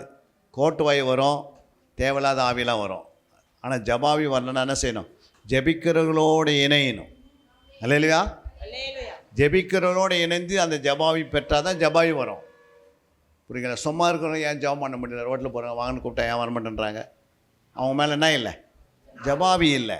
அதே மாதிரி சர்ச்சில் பார்த்தீங்கன்னா ஜபன்னு சொன்னால் எத்தனை பேர் வராங்க? இன்றைக்கி ஃபுல்லாக ஒரு 12 மணி நேரம் ஜபன்னு சொன்னால் எத்தனை பேர் வருவீங்க? அவங்க மட்டும் கரங்களை உயர்த்துக்கு பார்க்கலாம். சும்மா கை தூக்கக்கூடாது. ஆண்டவர் பார்த்துனே இருக்கிறாரு. அல்லேலூயா. அப்போ அந்த ஜப ஆவி உங்களுக்குள்ளே வரணுன்னா வரலன்னா என்ன பண்ணணும்? கேட்கணும். ஆண்டவரே என்ன செய்யுங்க, எனக்கு ஜபாவி தாங்கப்பா. ஏன்னா வரப்போகிற காரியங்கள் தப்புவதுக்கு ஏதோ ஒரு 40 வருஷம் இருந்துச்சுன்னா நம்ம தப்பிச்சிடலாம். எத்தனை வருஷம்? இது நாளைக்கு வர மாதிரி இனி ஊரில் உலாவி கொண்டிருக்குது. புரியுங்களா? இந்த உலகத்தில் என்ன பண்ணுக்குது? அடிக்கடிக்கு நம்ம மெசேஜ் கேட்டுனே இருக்கிறோம் டிவியில், என்னென்ன நடக்குது நாட்டில்னு. ஓடுற பிளெயின் டயர் இல்லாத ஓடி போய் என்ன பண்ணுது? ஆக்சிடெண்ட் ஆகி எத்தனை பேர் மறிச்சிட்டாங்க. அப்போது கடைசி நாட்கள் ஆண்டவர் எச்சரிப்பின் செய்தியே இந்த மாதத்தினுடைய ஃபஸ்ட்டு சண்டே போய் எத்தனை சண்டே வந்துச்சு? செகண்ட் சண்டே வந்துச்சு. அப்போது ஒரு ஜப ஆவி உங்கள் மேலே இறங்கி வரணும். புரியுங்களா? நீங்கள் பெற்றுக்கொள்ளணும். நீங்கள் தப்பி வைக்கப்படணும். உங்கள் குடும்பம் தப்பி வைக்கப்படணும். உங்களோடு இருக்கிறவங்க தப்பி வைக்கப்படணும். அதுக்காக நீங்கள் என்ன செய்யணும்? எது செய்கிறீங்களோ இல்லையோ, ஆனால் விழுத்திருந்து செபிக்கக்கூடிய அந்த அபிஷேகத்தை நீங்கள் பெற்றுக்கொண்டு ஆயத்தமாகிடணும். அல்லேலூயா. ஏன் அப்படின்னா கடைசி நாட்களில் இதெல்லாம் ஆண்டவர் எழுதி வச்சிட்டாரு. ஏற்கனவே நடந்து கொண்டு இருக்கிறது. ஆண்டவர் சொன்ன மாதிரி இது பூமியில் நம்முடைய குடும்பத்தில் யாரும் நம்ம இழந்து போகாது இருக்கணும்னா, நம்முடைய குடும்பங்களை யாரையும் இழந்து போகாது இருக்கணும்னா நீங்கள் என்ன பண்ணணும்? அந்த குடும்பத்தில் யாராவது ஒருத்தர் எழும்பி நிற்கணும். அல்லேலூயா. நம்ம போன முறை நம்ம பார்த்தோம், ஆனால் அதை அப்படியே செய்துக்கூடாது. அல்லேலூயா. கண்ணுக்கு முன்னாடியே பார்த்துட்டோம். அப்போ தேவன் சொல்கிறாரு, நீங்கள் விடுத்திருந்து என்ன பண்ணுங்கள்? ஜெபம் பண்ணுங்க. புரியுங்களா? ஆண்டவர் சொன்னார், இந்த காரியம் எப்போ நடக்குன்னா ஜெபிக்காத போது நடக்குது. புரியுங்களா? நீ விடுத்திறக்காது விட்டால் நடக்கும். அப்போ இதெல்லாம் வந்து ஏதோ தூரத்தினுடைய காரியம் இல்லை. ஏதோ வந்து ஆண்டவர் நமக்கு எச்சரிப்புக்காக பேசுகிறாரு. அல்லேலூயா. ஆண்டவர் என்ன பண்ணுறாரு? எச்சரிப்புக்காக பேசுகிறாரு. அவங்களுடைய நிலைமை அந்த நேரத்து தான் தெரியும். அல்லேலூயா. அந்த நேரத்துக்கு காப்பாற்றுவதுக்கு யாராலையுமே முடியும். ஆண்டவர் சொல்லிட்டாரு, மோசே வந்து நின்னாலும், தானியேலே நின்னாலும், அப்புறம் எலியா வந்து நின்னாலும் நான் செவி கொடுக்க மாட்டேன். ஏன்னா நான் உனக்கு சொல்லிட்டேன், நீங்கள் அந்த நேரத்துக்கு என்ன பண்ணல? நீங்கள் செவி கொடுக்கல. அதனால் நான் யாருடைய ஜெபம் பண்ணாலும் நான் கேட்க மாட்டேன். ஏன்னா அது நிறைவேற வேண்டியது நிறைவேறிட்டோம். அல்லேலூயா. அப்போ நம்ம விடுத்திருந்து செபிக்கக்கூடிய ஆவியை பெற்றிருக்கணும். வெளிப்படுத்தின 16ஆம் அதிகாரம் 15ஆம் வசனம், இதே வசனத்தை ஆண்டு எழுதுகிறாரு. வெளிப்படுத்தின 16:15 இதோ திருடனை போல வருகிறேன். தன்னுடைய மானத்தை என்ன செய்யணுமா? காணப்படக்கூடாது. நீங்கள் நிர்வாணமாக நடக்கக்கூடாது. தன் வஸ்திரங்களை காத்து கொள்கிறவன் பாக்கியவான். அப்போ நீங்கள் என்ன பண்ணோம்? போதும். நீங்கள் என்ன செய்யணுமா? அப்போ விடுத்திருந்து வஸ்திரத்தை காத்துக்கொள்ளணும். உங்கள் வஸ்திரம் உங்ககிட்ட இருக்குதா? ரட்சிப்பின் வஸ்திரம், ஜப வஸ்திரம், ஆனால் என்ன சொல்கிறாரு? மகிமையின் வஸ்திரம், நீதியின் வஸ்திரம், இதெல்லாம் என்ன பண்ண நீங்கள் தான் காத்துக்கொள்ளணும். உங்கள் வஸ்திரம் நீங்கள் உங்களை விட்டு என்ன பண்ணக்கூடாது? உங்களை விட்டு வெளியே போயிடக்கூடாது. இல்லையா? நீங்கள் அடிக்கடி டெஸ்ட் பண்ணி பாருங்கள் உங்கள் மேலே வஸ்திரம் இருக்குதா இல்லையான்னு. இந்த வஸ்திரம் இல்லை, அந்த நீதியின் வஸ்திரம். அது அந்த நீதியின் வஸ்திரம் தான் பரிசுத்தவானுடைய ஜபம் அப்படின்னாரு. ஜப தூபம் 5-8 வாசித்து பாருங்க வெளிப்படுத்தல. அந்த புஸ்தகத்தை அவர் வாங்கின போது அந்த 4 ஜீவன்களும் 24 மூப்பர்களும் தங்கள் தங்கள் சுரமண்டலங்களையும் பரிசுத்தவான்களுடைய ஜெபங்களாகிய தூப வர்க்கத்தால் நிறைந்த பொற்கலசங்களையும் பிடித்து கொண்டு ஆட்டுக்குட்டியானவருக்கு முன்பாக வணக்கமாய் விழுந்து. அப்படின்னா ஜபாது பரிசுத்தவான்களுடைய ஜபதூபம். அப்போ நீங்கள் பரிசுத்தவானாக இருந்தால் உங்கள் ஜபதூபம் அங்கே போயிருக்கும், நீங்கள் தப்பிச்சிடலாம். நீங்கள் ஜபம் பண்ணாதட்டே பரிசுத்தவான் பேர் மட்டும் வச்சிங்கன்னு புரியுங்களா? இங்கே ஒன்று அங்கே ஒன்று, ஆற்றுல ஒரு கால் சேத்துல ஒரு கால் தான் என்ன பண்ண முடியாது. உங்கள் ஜபம் அங்கே போயிருக்குதான்னு பார்க்கணும். 5:3 தான் சொல்லுது. வானத்திலாவது பூமியிலாவது பூமியின் கீழாவது ஒருவனும் அந்த புஸ்தகத்தை திறக்கவும் அதை பார்க்கவும் கூடாதிருந்தது. 8 அந்த புஸ்தகத்தை அவர் வாங்கின போது அந்த 4 ஜீவன்களும் 24 மூப்பர்களும் தங்கள் தங்கள் சுரமண்டலங்களையும் பரிசுத்தவான்களுடைய ஜெபங்களாகிய தூப வர்க்கத்தால் நிறைந்த பொற்கலசங்களையும் பிடித்து கொண்டு ஆட்டுக்குட்டியானவருக்கு முன்பாக வணக்கமாய் விழுந்து. அல்லேலூயா. அப்போ ஆண்டவர் சொல்றாரு பாருங்க, பரிசுத்தவான்களுடைய ஜெபங்களாகிய தூப வர்க்கத்தால் நிறைந்த பொற்கலசங்களையும் பிடித்து கொண்டு ஆட்டுக்குட்டியானவருக்கு முன்பாக வணக்கமாய் என்ன பண்ணாங்க? விழுந்தார்கள். அப்போது இந்த ஜப தூபம் தான் யாருது? பரிசுத்தனுடைய நீதி. அல்லேலூயா. அப்போ நமக்குள்ளே இந்த பரிசுத்தமான இந்த ஜபத்தை என்ன பண்ணக்கூடாது? ஜப தூபத்தை ஏறெடுத்துக்கினே இருக்கணும். உங்கள் கலசம் இருக்கிறது என்ன இருக்குது? யாருடைய கலசம்? நம்ம இல்லை யாருடைய கலசம்? ஆட்டோர் குட்டிக்கிட்ட இருக்குது. புரியுதுங்களா? அந்த கலசம் யாருன்னா ஒவ்வொரு பேரில் ஒரு கலசம் இருக்கும். என்னது? உங்கள் பேரில் ரட்சிக்கப்பட்டவங்களா நீங்கள் உங்கள் பேரில் என்ன இருக்கும்? கலசம் இருக்கும். அந்த கலசத்தில் யார் தண்ணி நிரப்புறது? ஜபத்தை யாருமே நிறுத்துவாங்க? உங்கள் பேரில் நீங்கள் தான் நிரப்பணும். புரியுங்களா? நீங்கள் நிரப்பாத வரைக்கும் உங்களுக்கு எந்த ஒரு நன்மையும் கிடைக்காது. நீங்கள் ஜெபம் பண்ணி அதில் நிரப்பிட்டீங்கன்னா அது கொட்டுவார், அப்போ அது நிறைவேறும். புரியுங்களா? இன்றைக்கி நிறைய பேருடைய ஜபம் இல்லாத சொல்லுவாங்க 40 வருஷமாக ஜபம் பண்ணுறது அது நடக்க மாட்டேது. அதனால் ஜபம் எப்படி இருக்குது? வானத்துக்கு மேலே ஏற மாட்டேங்குது. அல்லேலூயா. சரீரத்திலே ஜபம் பண்ணுறதில்ல, ஆவியிலே ஜபம் பண்ணணும், கருத்தோடு ஜபம் பண்ணணும். அப்போது ஆவியோடும் கருத்தோடும் ஜெபிக்கிறோடைய ஜபம் என்ன செய்யும்? கலசத்தை நிரப்பும். அப்போ தூப வர்க்கத்தை அது மேலே போட்டு உனக்கு பூமியில் கொட்டப்படும் போது அந்த காரியம் நிறைவேறுகிறது. புரியுதுங்களா? அப்போ நீங்கள் ஜபம் பண்ணாமல் கர்த்தர் என்னை ஆசீர்வதினா எப்படி ஆசீர்வதிப்பார்? புரியுதுங்க? காக்கா என்ன பண்ணிச்சு? தண்ணிக்கு போச்சு, தண்ணி கிடைக்கல, தண்ணி கீழே இருக்குது. அதனால் என்ன பண்ணிச்சு? அதுக்கு ஒரு அறிவு தெரிஞ்சுது. உடனே கல்லுங்களாம் எடுத்து உள்ளே போட்டால் தண்ணி எங்கே வருது? மேலே வருது. அப்புறம் குடிச்சிட்டு போயினே இருந்துச்சு. அதே மாதிரி நம்ம கலசம் நிரப்பாவே சும்மா என்னை ஆசீர்வதிங்க, என் பிள்ளைங்களுக்கு ஆசீர்வதிங்க, அவங்களுக்கு ஆசீர்வதிங்க, ஆசீர்வதிக்கிறவங்க எல்லாமே தான். ஆனால் நிறைவேறனா என்ன பண்ணோம்? நீங்கள் ஜபத்துக்காக உங்கள் ஜபம் உங்கள் முழங்கால் நிற்கணும் கொஞ்ச நேரம். அல்லேலூயா. நீங்கள் ஜெபிக்காமல் அந்த கலசம் நிரம்பாது. புரியுதுங்களா? அப்போ பரிசுத்தவான் எல்லாருமே எங்கே போட்டு பாருங்கள், பரிசுத்தவான்களுடைய ஜபங்களாகிய தூப வர்க்கம். என்னது? அப்போ இங்கே உட்காந்துக்கிறவங்களாம் பரிசுத்தவான் இல்லையா? எல்லாம் பரிசுத்தவான். கர்த்தர் உங்களை ஆசீர்வதிப்பார். இப்போது ஜபத்துக்காக உங்கள் கரங்களை மேலே தலைமையில் வைங்க. ஒரு நிமிடம் நான் ஜெபம் பண்ணுவேன். ஆண்டுடைய ஆவி உன் மேலே இறங்கி வரும். அந்த ஜப ஆவி நீங்கள் பெற்றுக்கொண்டு நீங்கள் ஜெபிக்கிறவர்களாக இந்த சபைக்கு, நீங்கள் சபை என்பது கர்த்தருடையது. நீங்கள் எல்லாம் ஒன்றாய் கூடி அடிக்கடிக்கு ஜபத்தை போட்டுக்கினே இருக்கணும். லீவு நாள் வருது 3 நாள். புரியுங்களா? நம்ம என்ன செய்யணும்? இந்த 3 நாளும் 15, 14, 15, 16 என்ன பண்ணோம்? நீங்களே டீம் வாய்ஸை எழும்பி செயினாக கூடி ஜபம் பண்ணி உங்கள் பிள்ளைகள்லாம் ஜபம் பண்ணி அவங்கவுங்களுடைய கலசத்தை நிரப்பத்துக்கு நீங்கள் என்ன பண்ணோம்?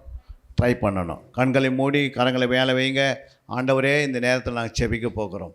கர்த்தருடைய வல்லமை இப்போது ஒவ்வொரு மேலே இறங்கி வரணும்ப்பா.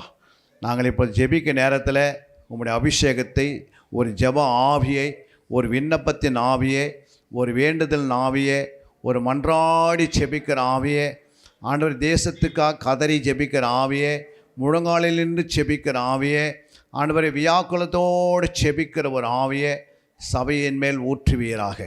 ஆண்டவரே, யாரெல்லாம் ஆண்டவர் அந்த பாரம், அந்த ஜெப பாரம், ஆண்டவரே, நான் இந்த அழிவிலிருந்து தப்பிக்கப்பட வேண்டும், எங்கள் மக்கள் தப்பிக்க வேண்டும், எங்கள் தேசம் தப்பிக்கப்பட வேண்டும், எங்கள் தேசம் சுதந்திரமாய் வாழ வேண்டும், எங்கள் தேசத்தின் மக்கள் பரிசுத்தமாய் வாழ வேண்டும், ரட்சிக்கப்படாதான் ரட்சிக்கப்பட வேண்டும்.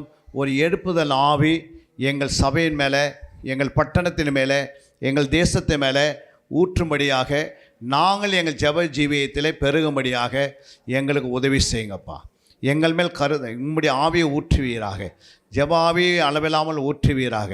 எங்களை பலப்படுத்துங்கப்பா, எங்களை உற்சாகப்படுத்துங்க. உங்களுடைய ராஜ்யம் கட்டப்பட எங்களை வெறுமையாக அனுப்பாதீங்க. நாங்கள் ஒரு ஜெப ஆவியோடு எங்களது புறப்பட்டு போக தேவனுடைய வல்லமை ஒவ்வொரு மேலே இறங்கி வரட்டும், ஒவ்வொரு மேலே இறங்கி வரட்டும். ஒரு அபிஷேகம் மேலே இறங்கி வருவதாக, கட்டுகள் உடைவதாக, இயேசுவின் நாமத்தினால, இயேசுவின் நாமத்தினால இப்போது பெற்றுகள் கர்த்தருடைய மகிமை ஒவ்வொரு மேலே இறங்கி வருகிறது.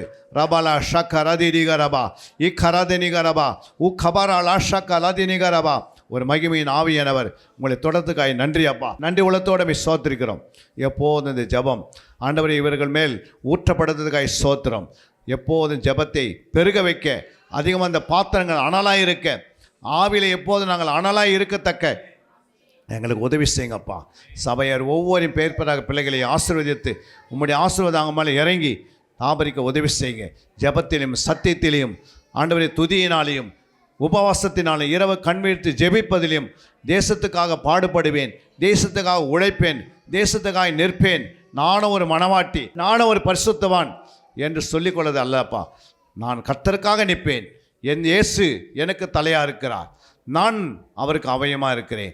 அவருக்காக எழுந்து நின்று நானும் என் தேசத்துக்கு கதறி அடிந்து போகிற மக்களுக்காக நானும் திறப்பின் வாயிலில் நின்று திறப்பை மூடுகிறவனாய் காணப்பட உதவி செய்வீராக. அடியன் இந்த நாளை அடியலை மறைத்து நீ வெளிப்பட்டதுக்காக ஸ்தோத்திரம். வந்த ஒவ்வொரையும் பேர் பெற ஆசீர்வதிங்க. அருமையை தாயாரை ஆசீர்வதிங்க. அருமையான ஊழியக்காரை ஆசீர்வதியும். அடியலை ஆசீர்வதிங்க. எங்களோட வந்த மகனை ஆசீர்வதிங்க. உன்னை நாம் மட்டும் மையப்படுவதாக. எல்லா துதி கனமும் செலுத்துகிறோம். இயேசு நாம ஜெயிக்க நல்ல பிதாவே, ஆமீன். அன்பிற்குரியவர்களே, சத்திய வேத ஆராய்ச்சி வித்தியாசாலை தரிசன ஊழியம் 1. வடமாநிலத்தில் 300 திருச்சபைகளை உருவாக்குதல். 2. மாதம் ஒருமுறை எழுப்புதல் உருவாக்கும் எழுப்புதல் கூட்டம். 3. ஊழியர்கள், சபை தலைவர்கள், சுவிசேஷர்களுக்கென கருத்தரங்கு, அதாவது சத்திய வேத ஆராய்ச்சி நேரம். 4. டிவி ஊழியம். 5. பத்திரிகை ஊழியம். 6. சிடி டிவிடி ஊழியம். 7. பவர் கேம்ப் அக்னி அபிஷேக முகாம். 8. உபதேச ஆராய்ச்சி கருத்தரங்கு ஊழியம். 9. நலிந்த குழந்தைகள் இல்லம். 10. 24 மணி நேர ஜெப மையம். 11. சத்திய தேவ ஆராய்ச்சி கல்லூரி. 12. சிறுவர்கள் உருவாக்கும் ஊழியம். 13. மருத்துவ முகாம். 14. ஜெயில் ஊழியம். 15. கைப்பிரதி ஊழியம். 16. கிராம ஊழியம். 17. மிஷனரியை உருவாக்கும் ஊழியம். 18. நன்றி துதி ஆராதனை கூட்டங்கள். 19. சமூக நலப்பணிகள் ஊழியம். 20. இன்டர்நெட் மூலமாக ஆன்லைன் படிப்புகள். இது விரைவில் வரவிருக்கின்றது. 21.